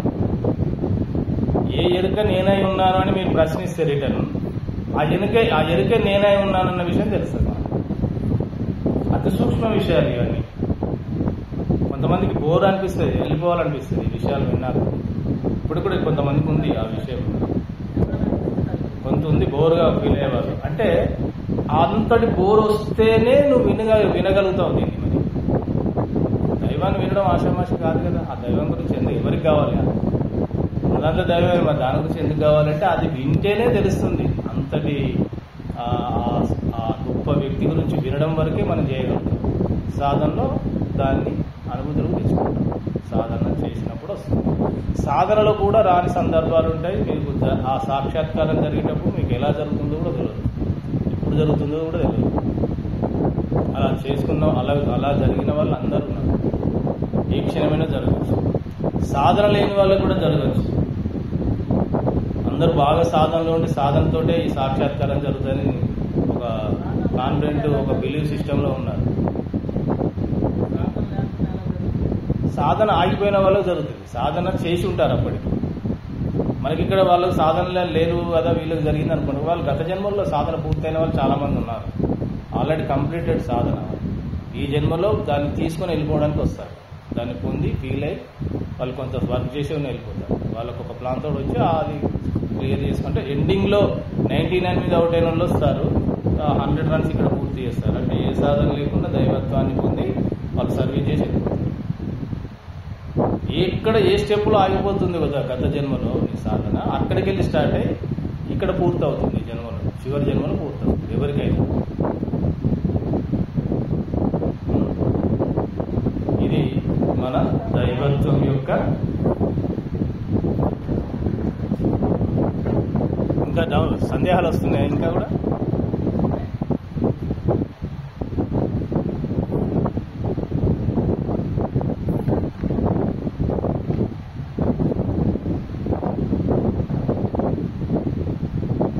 దీన్ని మనం రీచ్ అవ్వాలంటే ప్రముఖంగా చేయాల్సింది, మన అనువనులో స్ఫురణకు రావాల్సిన అంశం శరణాగతి.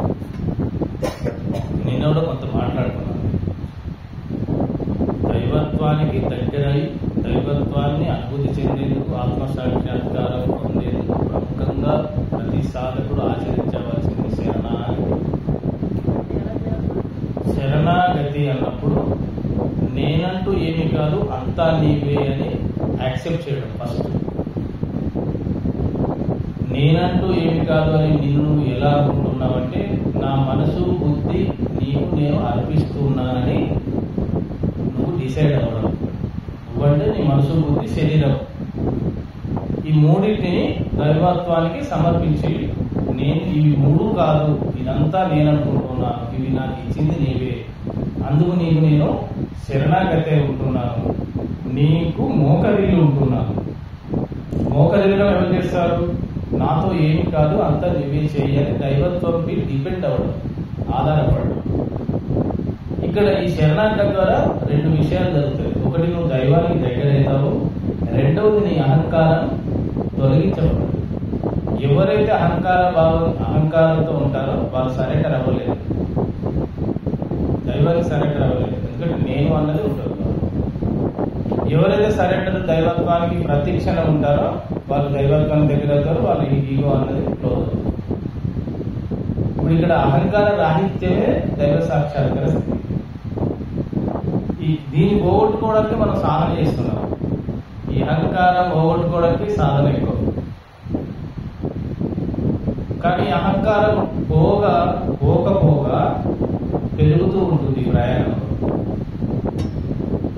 ఒప్పుకుంటే వాస్తవాలు ఇవన్నీ. ఒప్పుకుంటే వాస్తవం, ఒప్పుకోకపోతే అవాస్తవం. ఎలా పెరుగుతుందో మీకే తెలుస్తుంది. నీలో అహంకారం అంతకుముందు ఎలా ఉంది, ఇప్పుడు ఎలా ఉంది. ముఖ్యంగా కొంత దూరం వెళ్ళినాక స్టార్ట్ అవుతుంది. నేను చేస్తున్నాను, నేను చెబుతున్నాను, నేను ఇదంతా మెయింటైన్ చేస్తున్నాను. చాలా చాలా అనేక కోణాల్లో లేస్తూ ఉంటుంది. అది అంతకుముందు ప్రాపంచిక అహంకారాన్నైనా తుడిచేయచ్చు, కానీ ఈ స్పిరిచువల్ ఈగోని మాత్రం తుడిచేయడం చాలా కష్టపడాల్సి వస్తుంది. వాడు అనుకుంటే నాలో అహంకారం ఉందని అనుకుంటే అది తీసేసుకోవడానికి బాగా కష్టపడాల్సి వస్తుంది. కష్టపడాలంటే అన్నింటి నుంచి దూరం అవ్వాల్సి వస్తుంది. ఏ యాక్టివిటీస్ లో తాను అహంకారాన్ని ప్రదర్శిస్తున్నాడో ఆ యాక్టివిటీస్ అన్నింటికీ దూరంగా ఉన్నప్పుడు వీని అహంకారం అంతా తగ్గుతూ వస్తుంది.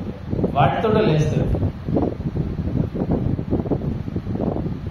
ఎవరు వదులుకుంటారు గుర్తింపును? గుర్తింపు కోసమే కదా జరిగేది ఎక్కువ. మనం వాళ్ళు గుర్తింపు కోరుకున్న మనం గుర్తింపు ఇస్తాము. ఈ మనం గుర్తింపు ఇవ్వడం ద్వారా వాళ్ళు గుర్తింపును కోరి ఈ ఈగో చక్రంలో ఎదుర్కొంటారు.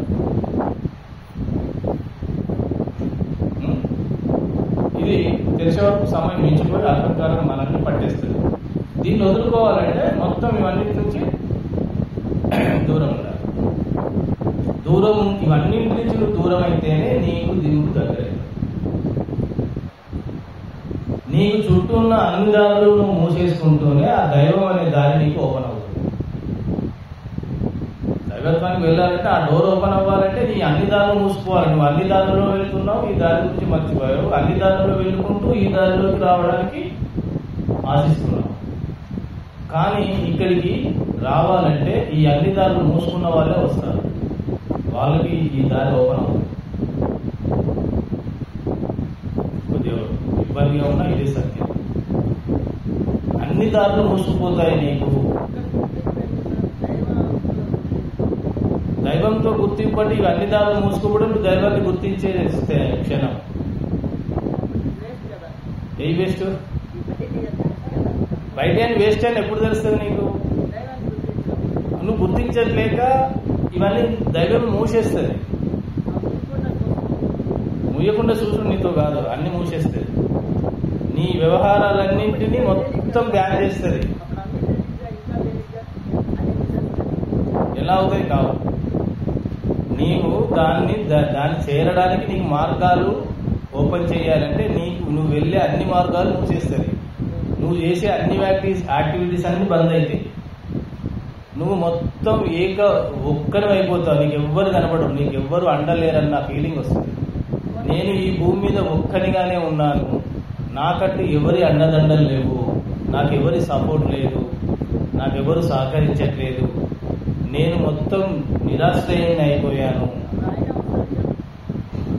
అదే జరిగేది. అట్లా అయినప్పుడు ఆయన వస్తాడు. మరి అన్ని అయిపోయినాక వస్తాడు. అన్ని ఉన్నాక ఆయన ఎందుకు వస్తాడు? అన్ని ఉన్నాక ఆయన రాడు. ఆయన ఒక విశిష్టమైన వ్యక్తి అనే కదా మనం ఇంతసేపు ఇన్ని జన్మలు ఆయన కోసం ఎదురు చూస్తున్నాం. అంతటి విశిష్టమైన వ్యక్తి అందరిలోకి వచ్చినాక అన్ని చేయంగా ఆయన అట్లా వస్తాడు. ఇవన్నీ అయిపోయినాక వస్తాడు. వినండి, మీరు మొత్తం వింటే మీకే అర్థమవుతుంది. మనం ఏం చేస్తున్నాం? ఈ దారులన్నీ మూసుకుపోయినప్పుడు నిరాశ్రయం అయిపోతాం. అంటే ఏ దారి లేదు వెళ్ళడానికి. మనకు ఏ దారి లేని వారికి గోదారి అన్నట్టు ఆ గోదారిలోనే ఈయన వ్యక్తం అవుతాడు. అప్పుడే ఈయనే నీకు కనిపిస్తాడు, అనుగ్రహిస్తాడు, ఆశీర్వదిస్తాడు, సహకరిస్తాడు. ఈ తొవ్వలన్నీ మూసేసేది ఆయనే. ఆయనను చేరడానికి ఈ మనకు ఉన్న మూమెంట్స్ అన్ని బ్రేక్ చేసేది ఆయనే. ఆయన ద్వారానే బ్రేక్ అయ్యి ఆయన వైపు తీసుకెళ్తాడు. కానీ ఇదంతా మనకు అదంతా తెలియదు. ఇదంతా మన జన్మ ప్రణాళికలో ఉంటుంది. అందుకు ప్రతి వ్యక్తి తన జన్మ ప్రణాళికలో ముందుకెళ్ళాలి. తన జన్మ ప్రణాళికను ఖచ్చితంగా తెలుసుకునే తీరాలి.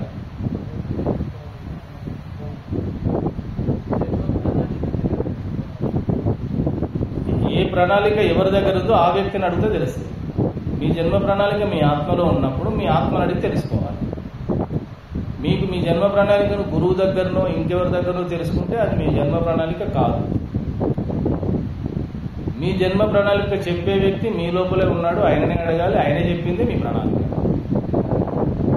ఎలా అడగాలో అడగాలి. ఎలా అడగాలో ఆయనే చెప్తాడు. ఇలా అడగాలి. ఒక 1 hour ధ్యానం ఉంటుంది. లంచ్కు ముందు అది చేసి ఆ ఆత్మ ప్రణాళిక ప్రకారంగా మనం ఆత్మ ప్రణాళికను తెలుసుకోవడం చాలా మోస్ట్ ఇంపార్టెంట్. ఎందుకు ఇంపార్టెంట్ అంటే మన ప్రణాళికను మనమే పూర్తి చేయాలి. మన ప్రణాళికలు ఎవరు పూర్తి చేయాలి? ఎవరైనా చేసేటట్టుంటే అది ప్రణాళిక వాళ్ళ ప్రణాళిక బ్రేక్ అవుతుంది. నీ ఆత్మ ప్రణాళికలో ఎవరిలో నీలో నీకు ఎవరు హెల్ప్ చేసినా నీ ప్రణాళిక బ్రేక్ అవుతుంది.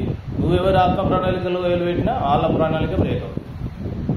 అందుకు ఎవరి ఆత్మ ప్రణాళికలో వాళ్ళు ముందుకెళ్ళాలి, ఎవరి ప్రణాళికను వాళ్ళు నెరవేర్చాలి. ఆ జీవితాన్ని ఆ జన్మని సార్థకత చేసుకొని భూమి మీదకి వెళ్ళాలి.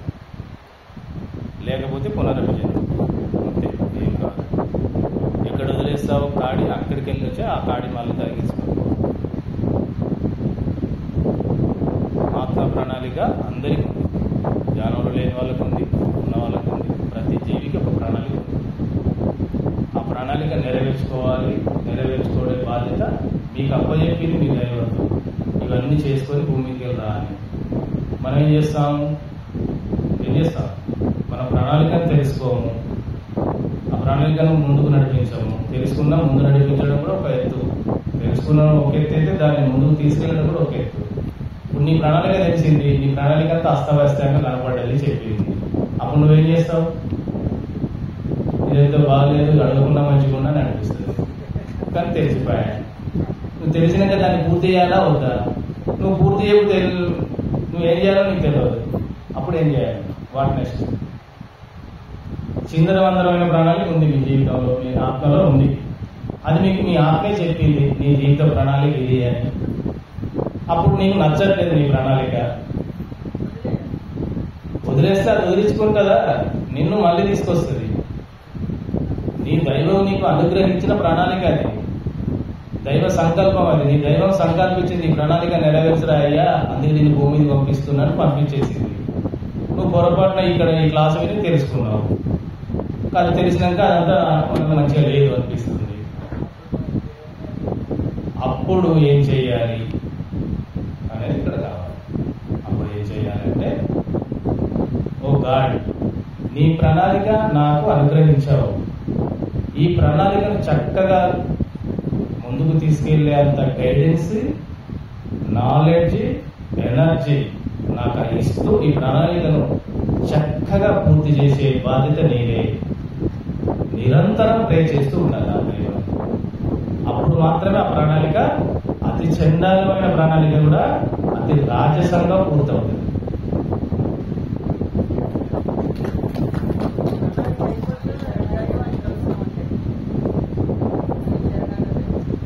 శరణాగతుంటేనే చేయగలుగుతావు, అని అడగలుగుతావు. లేకపోతే అడగలుగుతావు, బయట అడుగుతావు.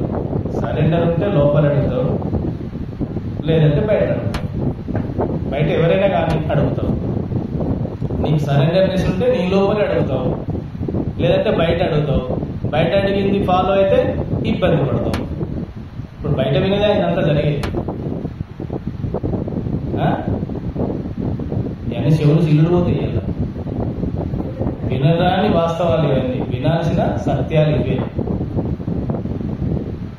మరి ఎలా? మనం అంతా బయట ఫాలో అవుతున్నాం, అవునా కదా? నేను చెప్పింది ఫాలో అవుతారు, గురువు చెప్పింది ఫాలో అవుతారు, సొసైటీ చెప్పింది ఫాలో అవుతారు, గ్రంథాలు చెప్పినవి ఫాలో అవుతారు, మనకు తెలిసిన ఇంకా నచ్చిన వాళ్ళందరూ చెప్పినవి ఫాలో అవుతుంటారు. అదే కదా జరిగేది. 99% జరుగుతుంది, 1% జరగకపోవచ్చు. మరి జరుగుతున్నది అదే అయినప్పుడు సత్యం కనెక్ట్ అవుతుందంటారా? సత్యాన్ని తెలుసుకోగలుగుతారా? ఎందుకంటే బయట చెప్పింది వింటున్నారు, బయట చెప్పింది ఆచరించడానికి ప్రయత్నిస్తున్నారు, బయట వాళ్ళపైన ఆధారపడుతున్నారు. మీరు మీ మీద ఆధారపడనంత వరకు, మీ విషయాలన్నీ మీ లోపల అడగనంత వరకు, మీ లోపల ఉన్న దైవత్వంపై మీరు పరిపూర్ణ విశ్వాసం లేనంత వరకు ఇదంతా బయట జరుగుతుంది. ఈ బయట జరుగుతున్నంతసేపు మీకు పునరభిజననం, పునరభిమరణం సంభవిస్తుంటుంది. ఇవన్నీ మీ లోపల ఎప్పుడైతే సంధిస్తారో, అప్పుడు మీ లోపల వ్యక్తి ద్వారా ప్రతిదీ పొందుతారో, ఆ లోపల వ్యక్తిపై అనంతమైన విశ్వాసాన్ని కలిగి ఉంటారో, ఆ లోపల వ్యక్తి నాకు స్పందిస్తున్నాడని ఆయన ప్రతి నిత్యం అడుగుతూ ప్రేరేస్తూ వెళ్తారో, అప్పుడు మీరు దైవానికి అయిపోయారు. ఇదంతా అంతసేపు వినుడే. ఇంకా వినుడే. మళ్ళీ నేను ప్రతి నెల పెట్టినా వినడమే. అది ఆచరణలో వెళ్ళినప్పుడు మీరు దానికి కనెక్ట్ అవుతారు.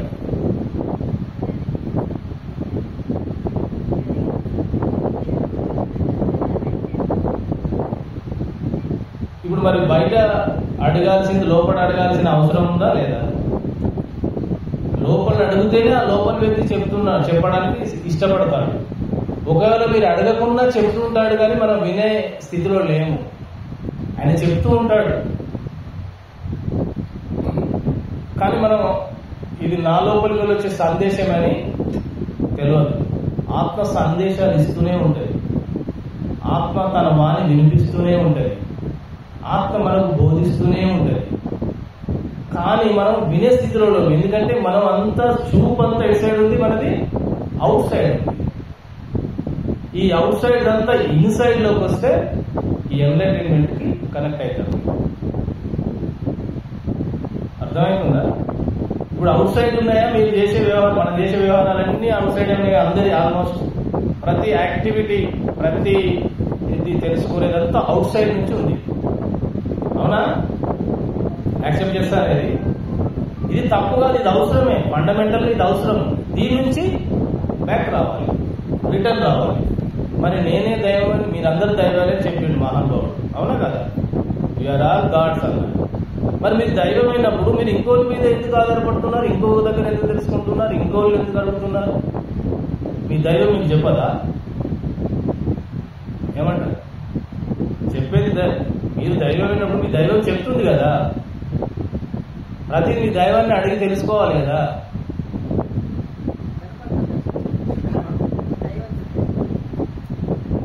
అంటే మీరు దైవత్వాన్ని వాళ్ళు చెప్తున్నారు కానీ మన దైవత్వాన్ని మనం విశ్వసించట్లేదు, నమ్మట్లేదు, దాని మీద ఆధారపడట్లేదు. అవునా కదా? ఇదే జరుగుతుంది కదా. మరి ఇది జరిగితే మీరు ఎన్లైన్మెంట్కి ఎక్కడొస్తారు? నిన్న స్టోరీ వేరు, సాధన, కర్మ, అదంతా దీనికి రిలేటెడ్ టాపిక్స్. కానీ ఈ మిస్టేక్స్ జరుగుతున్నాయా లేదా? ఈ జర్నీ ఉందా లేదా? అందరిలో, ప్రతి సాధకుల్లో ఉంది. మొన్నటి వరకు నాకు కూడా ఉంది. ఒక 10 years బ్యాక్ వరకు నేను వచ్చి 15 years అయితే 5 సంవత్సరాల అన్వేషణ నన్ను ఇటువైపు పడేసింది.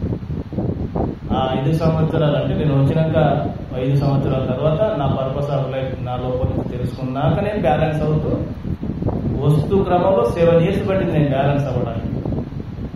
అన్ని ఒడిదొడుకులే.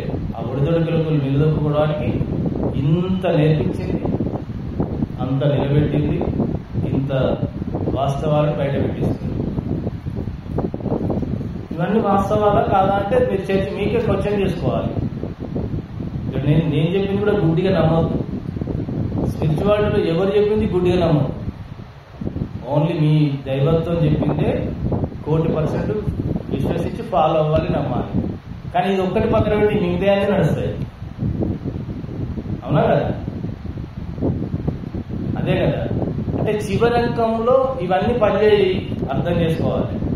దైవత్వంలోకి వెళ్ళి దైవత్వాన్ని మనం ఫీల్ అయ్యే క్షణం ఆ ఎంటర్టైన్మెంట్ వస్తుందంటే ఇదంతా కొలాప్స్ అవుతుంది. అప్పటి వరకు ఉన్న వ్యవహారాలన్నీ పక్కకి వెళ్ళిపోతాయి.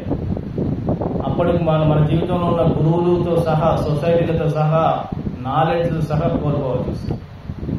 అప్పుడే ఇది సిక్కుతుంది. తెలుసుకుంటే ఇదే సత్యం. ఇది వినరాని, వినలేని, వినకూడని వాస్తవం ఇది. నువ్వు ఈ జన్మంతా రాంగ్ ట్రాక్ లోకి వెళ్ళినట్టే మళ్ళీ జన్మకు రావాల్సిందే కదా. చివరి నిమిషంలో తెలిసింది ఈ జన్మంతా వృధా అయిపోయింది. ఏం ప్రయోజనం? మళ్ళీ రావాలి. ఒక జన్మ రావడం అంటే ఎంత ప్రణాళిక, ఎంత వ్యవహారం జరుగుతుంది. ఒక జీవి జన్మకు రావాలంటే అంత మళ్ళా మొదటికి వస్తుంది మనకు. ఒక జీవి జన్మకు రావాలంటే ఎన్ని వ్యవహారాలు జరగాలి. జన్మించి బయటకు వచ్చి మళ్ళీ తెలుసుకోవడం, అదంతా వద్దురా బాబు ఇప్పుడే తెలుసుకోవాలని అనిపిస్తుంది. కానీ ఏ పరిస్థితి అనుకూలంగా ఉండదు. ఎందుకంటే మనం బయట విషయాలపై ఆధారపడ్డాం, బయట వ్యక్తుల మీద ఆధారపడుతున్నాం. ఆధారపడి ఎంతవరకు ఉండాలో అంతవరకు ఉండగా అది పూర్తి స్థాయి డిపెండెన్స్ లోకి వెళ్ళిపోతుంది. ఈ ప్రధాన అడ్డంకి ఇది. ఆధారపడడం అనేది, డిపెండెన్స్ అనేది స్పిరిచువాలిటీలో ప్రధాన అవరోధం వెళ్ళేటటువంటి ఎవరికైనా. కాదని చెప్పిన ఏకైక గురువు ఆయన. దాన్ని బట్టి అర్థం చేసుకోవాలి, ఎవరిపై ఆధారపడవద్దు అని. అవునా కాదా? ఎవరు రెస్పాండ్ అవ్వట్లేదు. యువర్ బ్రెత్ ఈజ్ యువర్ గురువు అని చెప్పి పక్కకు దొరికేశాడు. దాని అర్థం ఏంది? మీ లోపలే మీ గురువు ఉన్నాడు, మీ శ్వాసే గురువు అని చెప్పినా కూడా మనకు ఎక్కకపోతే ఎవరు దించాలి? దిక్కాలి. అవునా కదా? అది వేస్తాను. ఆయన వదిలించాడు ఫస్టే మొట్టమొదటి. ఇప్పుడు నాకు తెలిసిన ఈ గురువులో ఏ గురువు చెప్పని సత్యం ఆయన చెప్పాడు. ఏ గురువు కూడా మీరు దైవాలని చెప్పని సత్యం చెప్పాడు. మరి నేను దైవం ఏంటని మిమ్మల్ని మీరు ప్రశ్నించుకోండి, అప్పుడు తెలుస్తుంది మీరు ఎంత దైవమో. అలా విచారించుకుంటూ వెళ్ళిపోవాలి. మనం అది చేయము, ఇది చేయము, కానీ చేయాల్సింది చేస్తూ ఉంటాం. కానీ ఇది అతి చేయకండి. అతి చేస్తే ఈ సత్యానికి మీరు దూరంగానే ఉంటారు. ఇప్పటికైనా అతి చేయకండి. నేను ఏడాది అయింది కదా, నేను ఇంత అర్హత నాకు వచ్చిందా పక్కన పెట్టండి. మీరు ఇప్పుడు ఈ జన్మలో ఏడాది అయింది కావచ్చు, కానీ మీరు గత జన్మలో ఎంతో సాధనలో ముందున్నారు, జ్ఞానంలో ముందున్నారు. లేకపోతే ఈ క్లాసులో కూర్చోరు. ఎందుకు 10-15-20 సంవత్సరాల వాళ్ళు ఈ క్లాసులో లేదు?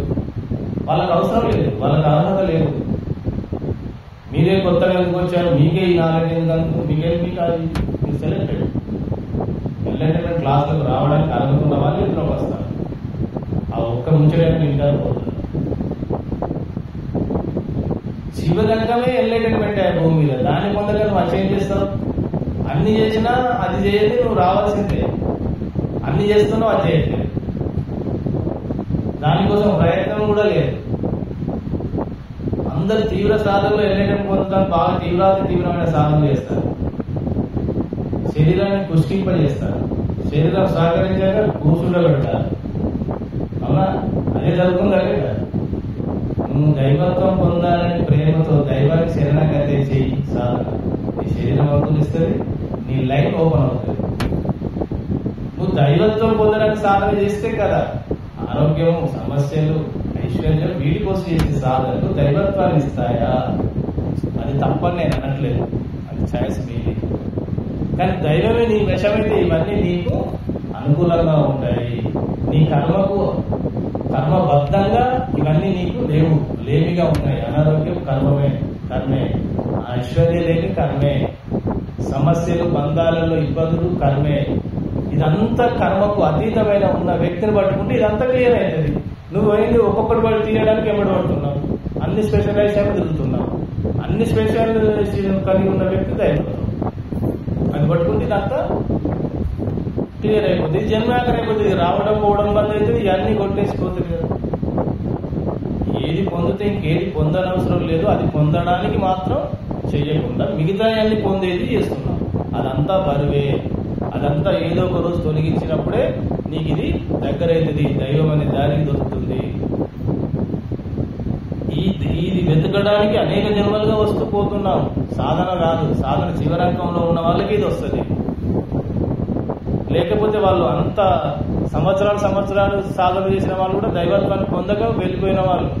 మరి ఇప్పుడు ఈ 1-2 గంటల ధ్యానంలోకే ఈ నాలెడ్జ్ అందుతుందంటే మీరు ఎదుగుంటా కాదా? మీకు సాధనలు అయిపోయినాయా లేదా? ఇక్కడ కుండలికి సంబంధించిన సాధన జరగట్లేదు. కుండలిని అవేకింగ్ మూమెంట్స్ వస్తున్నాయా లేదా? మీరు కుండలిని కదులుతుంది మీ లోపలంటే ఏం జరుగుతుంది? మీ లోపల దైవత్వం మీరు మిమ్మల్ని మీకోసం చూస్తుంది. ఎప్పుడే క్షణమో అది మొత్తం మీకు ఫుల్ఫిల్ అయిపోతుంది. కుండలి సాధన కోసం గురువుల దగ్గర తీవ్ర సాధనలు చేసి తీవ్ర ఇబ్బందులు పడ్డవారు చాలా మంది ఉన్నారు. మరి ఇక్కడ సాధన జరగలేదు. కేవలం శాస్త్రం ధ్యాస పెట్టి కుండల గురించి మాట్లాడితే మీ కుండలి అంత ఊగుతుంది మీకంతా. అది ఏ క్షణమైనా బ్లాస్ట్ అవ్వచ్చు.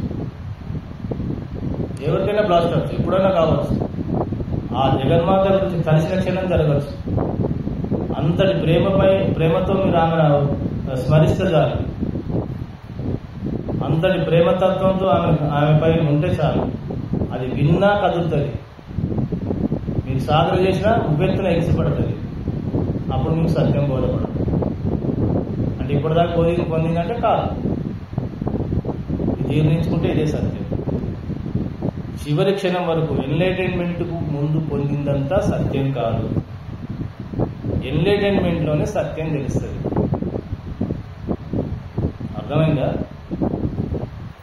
ఎన్లైటన్మెంట్ అవుతుందంటే ఇప్పటి వరకు తెలుసుకున్నది సత్యానికి సంబంధించిన సమాచారం మాత్రమే, సత్యం కాదు. ఓన్లీ ఎన్లైటన్మెంట్ తర్వాత తెలిసిన అనుభూతి అంతా సత్యం. ఎందుకంటే అప్పుడు ఆ సత్యం మీకు అనుభూతిలోకి వచ్చి సత్యం అంటే ఏంటో తెలుస్తుంది. అప్పటి వరకు సత్యం అనుభూతిలోకి రాలేదు కాబట్టి సత్యం గురించి సమాచారం పొందావు, పుస్తకాల ద్వారా, క్లాసుల ద్వారా, అనుభవాల ద్వారా, గురువుల ద్వారా రకరకాలుగా పొందావు. కానీ సత్యం గురించిన సమాచారం, సత్యం చెప్పబడేది కాదు, సత్యాన్ని చూసేది కూడా కాదు, సత్యాన్ని వినేది కూడా కాదు. నువ్వు వినేది సత్యం కాదు, చెప్పేది సత్యం కాదు, ఆచరించేది సత్యం కాదు. సత్యం అనుభూతి చెందేది, అనుభవంలోకి వచ్చినప్పుడే సత్యం తెలుస్తుంది. ఆ అనుభవం జరిగినప్పుడే అది సత్యం అని తెలుస్తుంది. అప్పటిదాకా ఇదంతా నేను అసత్యాన్ని తెలుసుకున్నారా అని తెలుస్తుంది. ఆ అసత్యం అంతా పటాపంచలైతేనే సత్యం నీలోకి డౌన్లోడ్ అవుతుంది. ఆ సత్యం నువ్వు ఎప్పుడైతే ఆ అసత్యాన్ని వదులుకుంటావో సత్యం మాత్రమే నీలో నిక్షిప్తమైపోతుంది. అది జన్మ జన్మలుగా నీలోకి రావడానికి ప్రయత్నిస్తుంది ఆ సత్యం. అది ఏ జన్మలో ఏ క్షణాన ఎప్పుడు ఓపెన్ అవుతుందో తెలియదు. నీవు తప్పించాలి, ఆ సత్యం కోసం ఆరాటపడాలి. నీ సత్యాన్వేషణ ఏ క్షణం ఆపొద్దు. నీ సత్యాన్వేషణ నీ లోపలే జరగాలి.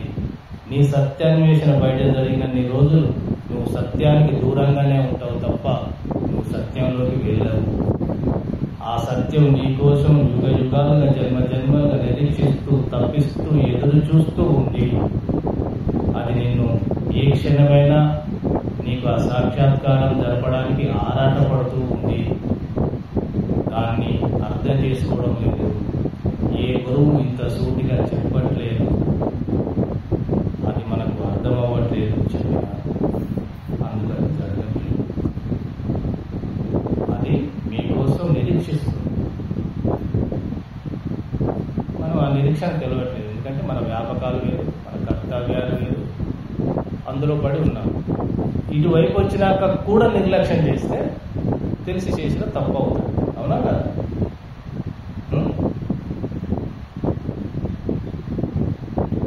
ఇప్పుడు మరి ఏం చేయాలి మనం? ధ్యానమా? చేసేదంతా ధ్యానమే కదా. సత్యాన్వేషణ చేసినప్పుడు, అన్వేషణ ఆగిపోయినప్పుడు సత్యావిష్కరణ జరుగుతుంది. అన్వేషించాలి, కానీ అన్వేషణ కూడా ఆగిపోవాలి. విచారించాలి, విచారణ కూడా ఆగిపోవాలి. సాధన ఆగిపోవాలి, ఎదురు చూపులు ఆగిపోవాలి. అప్పుడు మాత్రమే రియలైజేషన్ జరుగుతుంది. చెప్పండి, ఎక్కడ చేస్తున్నాం? పొరపాట్లు గుర్తొస్తున్నాయి, మనం చేసే పొరపాట్లు. పొరపాట్లు తెలిస్తే చాలు. తెలిస్తే కదా దాన్ని సవరించుకుంటామో సవరించుకోమని తర్వాత విషయం. ఫస్ట్ నేను చేసిన పొరపాటు, మనం చేస్తున్న పొరపాటు మనకు తెలవాలి. అవి మనం సవరించుకుంటాం, అప్పుడు ముందుకెళ్తాం. మనం చేసే మిస్టేక్స్ మనకు తెలిస్తే చాలు. అప్పటిదాకా ఎవరైనా వేలేది చూపినప్పుడు ఇబ్బంది పడతాం. మనం వేలేది చూపుకొని మనం సవరించుకోవాలి. అంటే అందరూ సాధన మీద ఆధారపడుతున్నారు, గురువు మీద ఆధారపడుతున్నారు. తప్పు కాదు, అది వాస్తవమే, అది కావాలి కూడా. కానీ నీ సాధనే నిన్ను దైవత్వాన్ని చేరవేయదు. గురువే నీకు దైవ సాక్షాత్కారాన్ని ఇవ్వడు. అది నీకు నువ్వు పొందాల్సిన స్థితి. బుద్ధుని ఆఖరి సమావేశం, ఆఖరి ప్రవచనం ఏంటంటే నీకు స్వీయ ముక్తిని పొందిపోవాలి చెప్తాడు. బుద్ధుని చివరి సందేశంలో ఎవరి స్వీయ ముక్తిని వారే పొంది తీరాలి, ఎవరి స్వస్వరూపాన్ని వాళ్ళు దర్శించే వెళ్ళాలి అని చెప్తాడు. మన బుద్ధ పౌర్ణమి జరిగింది కదా, చెప్పలేదు. ఇక్కడ మీకు లేరా? ఉన్నారే బుద్ధ పౌర్ణమి వచ్చిందా? ఈ ప్రవచనం వచ్చిందా? స్వస్వరూపాన్ని, ఎవరి స్వస్వరూపాన్ని వాళ్ళు దర్శించే వెళ్ళండి, ఎవరి స్వీయ ముక్తికై వాళ్ళు పరిశ్రమించండి బుద్ధుని సందేశం, చివరి సందేశం. బుద్ధ పౌర్ణిమ బుద్ధుని ప్రవచనాలే కదా మరి. ఆ రోజు వినాల్సినవి, తెలుసుకోవాల్సినవి, ఆచరించాల్సినవి. మరి ఏం విన్నారు? బుద్ధ పౌర్ణిమలు ఉన్నారు కదా ఇక్కడ. చెప్పినాడా? మరి అంత స్పష్టంగా బుద్ధుడు చెప్పాడు కదా. చెప్పిన వాళ్ళు అందరూ చెప్పారు, వాళ్ళ కోణాల్లో చెప్పారు. కానీ మనకు అర్థం కాక కొంత, నిర్లక్ష్యం కొంత, సోమర్థనం కొంత, అజ్ఞానం కొంత, అహంకారం కొంత, ఇవన్నీ మనల్ని దూరం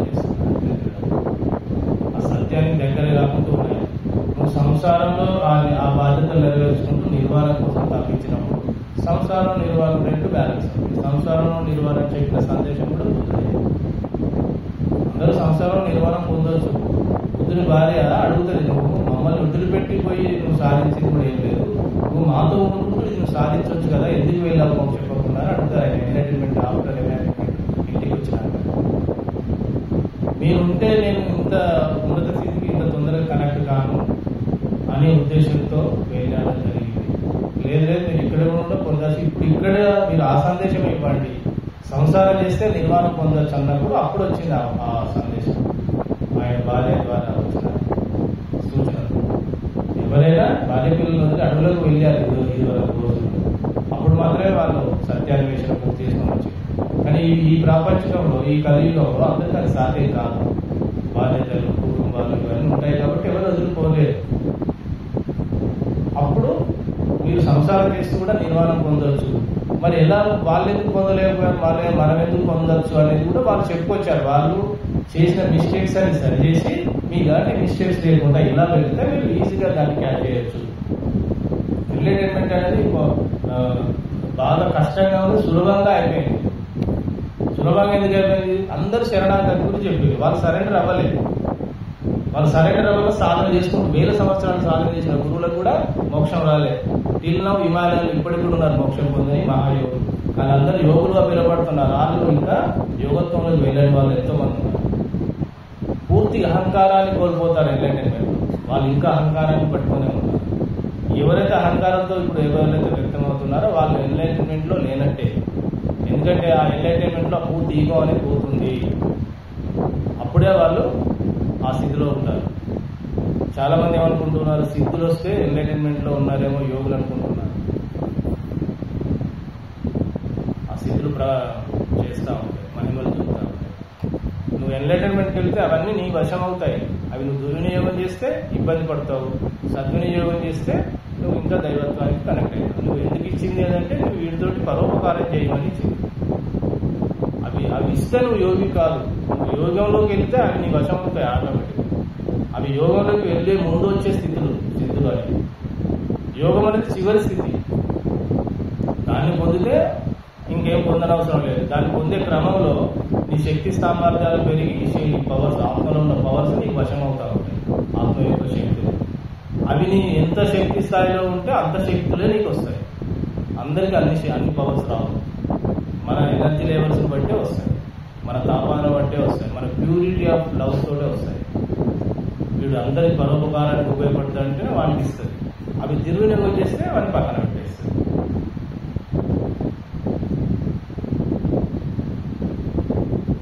అంతటి మహానుభావులు చెప్పిన సత్యాలే మీరు శరణాగతి అవ్వండి. మీ ఇన్నర్ గైడెన్స్ లో వెళ్ళండి. రామ్తా పుస్తకం చదివిన వాళ్ళు ఉన్నారు కదా, రామ్తా నాలెడ్జ్ ఐడియా ఉందా? రామ్తా సేత్ వీళ్ళు ఏం చెప్పారంటే, వీళ్ళ నాలెడ్జ్ అయితే మన సొసైటీలో ధారాళంగా దొరుకుతుంది కదా, క్లాసులు వాళ్ళు స్పష్టంగా చెప్పిన సందేశం, మీ ఇన్నర్ గైడెన్స్ లో ముందుకెళ్ళండి. మీ ఆత్మ మార్గదర్శకత్వాన్ని వహించండి. మీ ఆత్మ మార్గదర్శకత్వం వహించమని మీ ఆత్మను మీరు కోరండి. మీ సహజావబోధ వినండి. గ్రేట్ వర్డ్స్ ఇవి రెండు ఎవరు చేయాలి, చేస్తే ఎవరైనా చేయలేకపోయింది. అభినందిద్దాం ఆ మేడం, అభినందన, కృతజ్ఞతలు. ఈ రెండు చేయనప్పుడు సత్యానికి మనం కనెక్ట్ కాని కింద లెక్క. మీ సహజావబోధ మీరు వింటే ఇంకా ఏ బోధ మీరు వినాల్సిన అవసరం పెద్దగా ఉండదు. అంటే మీ అంతర్వాణి వినడం, మీ ఆత్మ ప్రబోధాన్ని వినడానికి మీరు సిద్ధపడితే తప్ప మీ ఆత్మబోధ మీకు అర్థం కాదు. మనం అందరి బోధనలు వింటాం, ఆత్మబోధ పక్కన పెట్టేస్తాం. అంటే మూలాన్ని పక్కన పెడుతున్నాం, మూలం చుట్టూ ఉన్నాయని పట్టుకుంటున్నాం. అర్థమైతే ఏది మూలం? నీ ఆత్మ. నీ లోపల ఉన్నదే దైవం కాబట్టి, నువ్వే దైవం కాబట్టి దాని దగ్గర వినట్లేదు, అది బోధిస్తుంది నీకు. ఇంకా చెప్పాలి అంటే, సూటిగా చెప్పాలంటే, మీకు ఎవ్వరు గురువు కాదు. మీరు ఏ గురువు దగ్గర సాక్షాత్కారాన్ని పొందలేరు. మీ దైవాన్ని మీరు గురువుగా స్వీకరించినప్పుడే మీకు దైవ సాక్షాత్కారం జరుగుతుంది. అంటే మీ ఆత్మే మీ గురువు. ఈ గురువులందరూ అవసరమే. ఈ గురువులు మీ లోపల ఉన్న గురువును పరిచయం చేయడానికే పనిచేస్తారు. ఈ గురువు వదిలితే తప్ప ఈ గురువు నీకు దొరకడు. ఈ గురువు మీద ఆధారపడితే ఈ గురువు నీకు పట్టడు. ఈ గురువు దగ్గర వింటే ఈ గురువు దగ్గర వినలేవు. ఈ గురువు చెప్పింది ఆచరిస్తే ఈ గురువు దగ్గరికి రాలేవు. అది ఎంతవరకు అంతవరకే అవసరం. అది దాటితేనే ఈ గురువు నిన్ను టేకప్ చేస్తాడు. అప్పుడే ఆ జగద్గురువు నీ వశమవుతాడు. గురు సాక్షాత్ పరబ్రహ్మం తస్మై శ్రీ గురువే నమః. ఆ పరబ్రహ్మమే నీకు సదా నీ లోపల గురువై ఉన్నాడు. చెప్పబడ్డదా? ఇదంతా వేరే నేనే చెప్తున్నాను. ఇంత సూక్ష్మంగా ఉంది ఈ జ్ఞానం. గురు సాక్షాత్ పరబ్రహ్మం. ఆ పరబ్రహ్మమే గురువుగా సాక్షాత్గా నీ లోపల ఉన్నాడు. నువ్వు అందరి గురువుల దగ్గర తిరుగుతున్నావు, ఓకే, కానీ నీ లోపలి గురువే ఈ అందరి గురువులను నీకు పరిచయం చేశాడన్నారు. సత్యం మర్చిపోతున్నావు. ఈ జన్మలో ఈ గురువు, గత జన్మల్లో ఏ ఏ గురువు దగ్గరికి వెళ్ళావో వాళ్ళందరూ అంతవరకే నీకు అవసరం. ఈ అందరి గురువులను నీకు ఈ గురువు దగ్గర చేరడానికి చెప్పే విషయాలే ఈ గురువు దగ్గర చేరితే తప్ప, ఈ గురువే నీకు బోధిస్తే తప్ప, ఈ గురువునే వింటే తప్ప నీకు సత్యం గురించి తెలియదు. ఓకేనా? మరి ఇప్పుడు మనం ఏం చేయాలి? What next? ఈ గురువును విస్మరించాలని కాదు, దాంతో పాటునే చేయాలి. కేవలం అక్కడే ఆధారపడకుండా, ఇది విస్మరించకుండా చేయాలి. వినాలి, ఇక్కడ వినడానికి ప్రయత్నం చేయాలి. ఈ రెండు చేసినప్పుడు ఏమవుతుంది? ఏదో ఒక రోజు బయట వినడం ఆగిపోతుంది. మొదలు ఇప్పుడు ఇక్కడే వింటున్నావు, ఇప్పుడు ఏం చేసినావు? ఇక్కడ తెలిసినప్పుడు అక్కడ ఇక్కడ రెండు వినుకుంటూ వెళ్ళాలి. కొద్ది రోజుల తర్వాత నువ్వు ఇక్కడ వినవి కాదు, ఇక్కడనే వింటావు. అడుగుతావు, తెలుసుకుంటావు, అడుగుతావు, తెలుసుకుంటావు. మనం ఏ విషయాలు తెలుసుకోవాలంటే ఎవరికొకరు ఫోన్ చేయాలి కదా, లేదంటే ఎక్కడికొకరికి వెళ్ళాలి కదా. ఇప్పుడు ఈ క్లాస్ ఇక్కడ వినాలంటే ఇక్కడికి రావాల్సి వచ్చింది. ఎక్కడికి వెళ్ళావు అంటే ఈ చెప్పేది వినడానికే కదా ఇక్కడికి వచ్చింది. కానీ ఎప్పుడైతే మీరు దీన్ని దాటి ఓవర్కమ్ అయ్యి మీ దైవం దగ్గరికి వెళ్ళి మీ దైవత్వాన్ని వినడానికి సిద్ధపడి అడుగుతారో అప్పుడు ఈజీ. మరి అది ఈజీగా, ఇది ఈజీగా? మీ దైవంలో వినడం మీకు ఈజీయా, ఇది ఈజీయా? ఇప్పుడు ఇది ఈజీ అనిపిస్తుంది. అడిగితే చెప్తలేదు కదా చాలా మంది అంటారు. అడిగితే ఏం మాట్లాడట్లేదు, మీరు అడుగుకుంటున్నారా అని అంటారు చాలా మంది. నువ్వు ఇట్లా అడగగానే అట్లా చెప్పేస్తారు. అడుగుతూ ఉండాలి. నీ యొక్క ప్యూరిటీ, నీ తపన, నీకు ఏం తెలియని ఒక అజ్ఞానిగా అడగాలి. మనం ఏం చేస్తాం? లాజిక్ అడుగుతాం. అన్నీ నాకు తెలుసు కదా అని లెవెల్లో అడుగుతాం. నీకు ఏది తెలియదు అంటే దానికి తెలుసు. నువ్వు ఆ ఉద్దేశంతో ఆ భావంతో అడిగినప్పుడు అది రెస్పాండ్ అవుతుంది. నువ్వు ఎంతటి వినయంతో దాన్ని అడిగితే అది గురువు దగ్గర ఆయన దగ్గర పోయి అట్లనే మాట్లాడతారా? వినయం ఉండాలా గురువుల దగ్గర? మనకు కనిపించే గురువు దగ్గరే ఇంత వినయ విధేయతలు నటిస్తున్నామే. ఈ కనపడని గురువుకు అన్ని కనపడతాయి. మన వినయం ఎంత ఉందో, ఏ లెవెల్లో ఎంత వినయ విధేయతలు మనలో ఉన్నాయో ఆయన తెలుసా తెలియదు? ఈయన తెలుసో తెలియదు పక్కన పెడితే ఈయనకైతే అన్ని తెలుసు. మరి నీ వినయ విధేయతలు ఎంత పర్సెంటేజ్లో చూసి నీకు రెస్పాండ్ అవుతాడు. నువ్వు ఇట్లా అడగంగా అట్లా నువ్వు అంతా ఏం తెలియని వాళ్ళు అడిగితే రెస్పాండ్ అవుతాడు. మనం అలా అడగం కదా. దీనికి ఒక ఎగ్జాంపుల్ చెప్తా. ఒక గురువు ఉన్నాడు, మామూలుగా గురువుగా వ్యక్తం అవుతున్నాడు. అందరు గురువులకు బాగా గుర్తింపు వచ్చిన కొద్ది మంచి ప్రాఫిట్ ఉండట్లో ఈయన కూడా కొద్దిగా అతిథి విని గురువుగా చెట్టు కింద కూర్చొని అందరు శిష్యులను ఏర్పాటు చేసుకొని గురు పూజ చేస్తూ ఆయన బతుకుతున్నాడు. ఈయన గురించి ఆలీలు అనగా ఒక మేడం ఏంటి, ఆ మేడం కూడా వెళ్ళి అయ్యా నాకు జ్ఞానాన్ని బోధించాడని కూర్చొని ఆయన కసురుకుంటున్నాడు, చిరాకుతో ఉన్నాడు. రేపు రాబో ఇవాళ వద్దు అని చెప్పి చిరాకుతో అన్నాడు. అంటే నేను ఇప్పుడు వెళ్ళలేనయ్యా, నది పారుతుంది, నది అవతల మా గ్రామం, రేపు వెళ్తాను అంటే నా పేరు చెప్పి నదిలో దూకుపో, నా పేరు చెప్పి నదిలో దూకేసి వెళ్ళిపో మీ ఇంటికి, తెల్లారి రాబో అంటే ఈమె వెళ్ళిపోతే రావద్దు అనే ఉద్దేశం ఉంది ఆయనకు అన్నాడు. చిరాకుతో ఏం చెప్పడానికి ఇష్టపడదు. ఈమె ఏం చేసింది? వెళ్ళిపోయింది. ఈయన పేరు చెప్పింది నదిలో దూకేసింది. ఆ నది రెండుగా విడిపోయి ఆయన దారి ఇచ్చేసింది. ఆమె వెళ్ళిపోయింది. మళ్ళీ తెల్లారి వచ్చింది, మళ్ళీ నది పారుతుంది, మళ్ళీ నది పేరు ఆయన పేరు చెప్పి దూకింది, మళ్ళీ వచ్చింది. ఈయన రాదనుకుంటున్నాడు ఈయనను. ఆమె మళ్ళీ వచ్చి గురువుపై పాదాలపై పడి అయ్యా నువ్వు రమ్మన్నా వచ్చావు, నీ పేరు చెప్పగానే నాకు నది దారిచ్చింది, నీకు ఎంత గొప్ప గురువు అని ఇంకా ఆమె బాగా గురువును విశ్వసిస్తూ వెళ్ళిపోతుంది. ఈయన ఆశ్చర్యపోతాడు, నా పేరుకి ఇంత పవర్ ఉందా, నా చుట్టూ తిరిగే వాళ్ళకు నేను చెప్పినంత నమ్మేసే వాళ్ళకు బుద్ధిగా ఉన్నారు కానీ ఇంత పక్క భక్తురాలు ఉందా అని అప్పుడు ఆయన లేచి ఈమె పాదాలు భయపడి తప్పు ఒప్పుకొని చాలా గొప్ప భక్తులను అంతగా విశ్వసించినావు కాబట్టి నీకు అంతటి హెల్ప్నెస్ అందింది, నువ్వు నిజంగా దైవానికి స్వరూపురాలు తల్లి అని కాలగలబడి ఆనాటునే ఆ పదవి నుంచి తప్పుకొని మామూలుగా ఉన్నాడు. అంటే మనం ఎంత ఏమీ తెలియని వ్యక్తిలాగా ఉన్నప్పుడే దైవ సాక్షాత్కారం, దైవ సహకారాలు అందుతాయి. మనంత కాన్ఫిడెంట్ తో ఉన్నాము, మనం ఉన్నాం అట్లా మధ్యలో దూకేస్తారు ఎవరైనా అంటే అంత విశ్వాసం లేదు. ఆయన గురువుగా స్వీకరించింది, కానీ మనం గురువులు అన్ని వెలుతులు చూస్తాం, మనం చెప్పే వాళ్ళలో మైనస్ పాయింట్ చూస్తాం. అలా అవునా?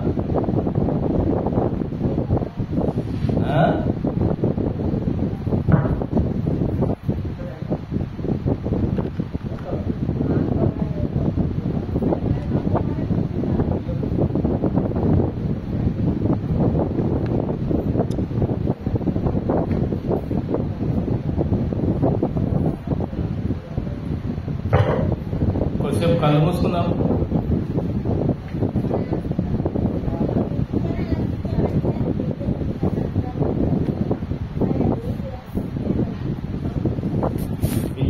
విషయం ఏంటి మర్చిపో.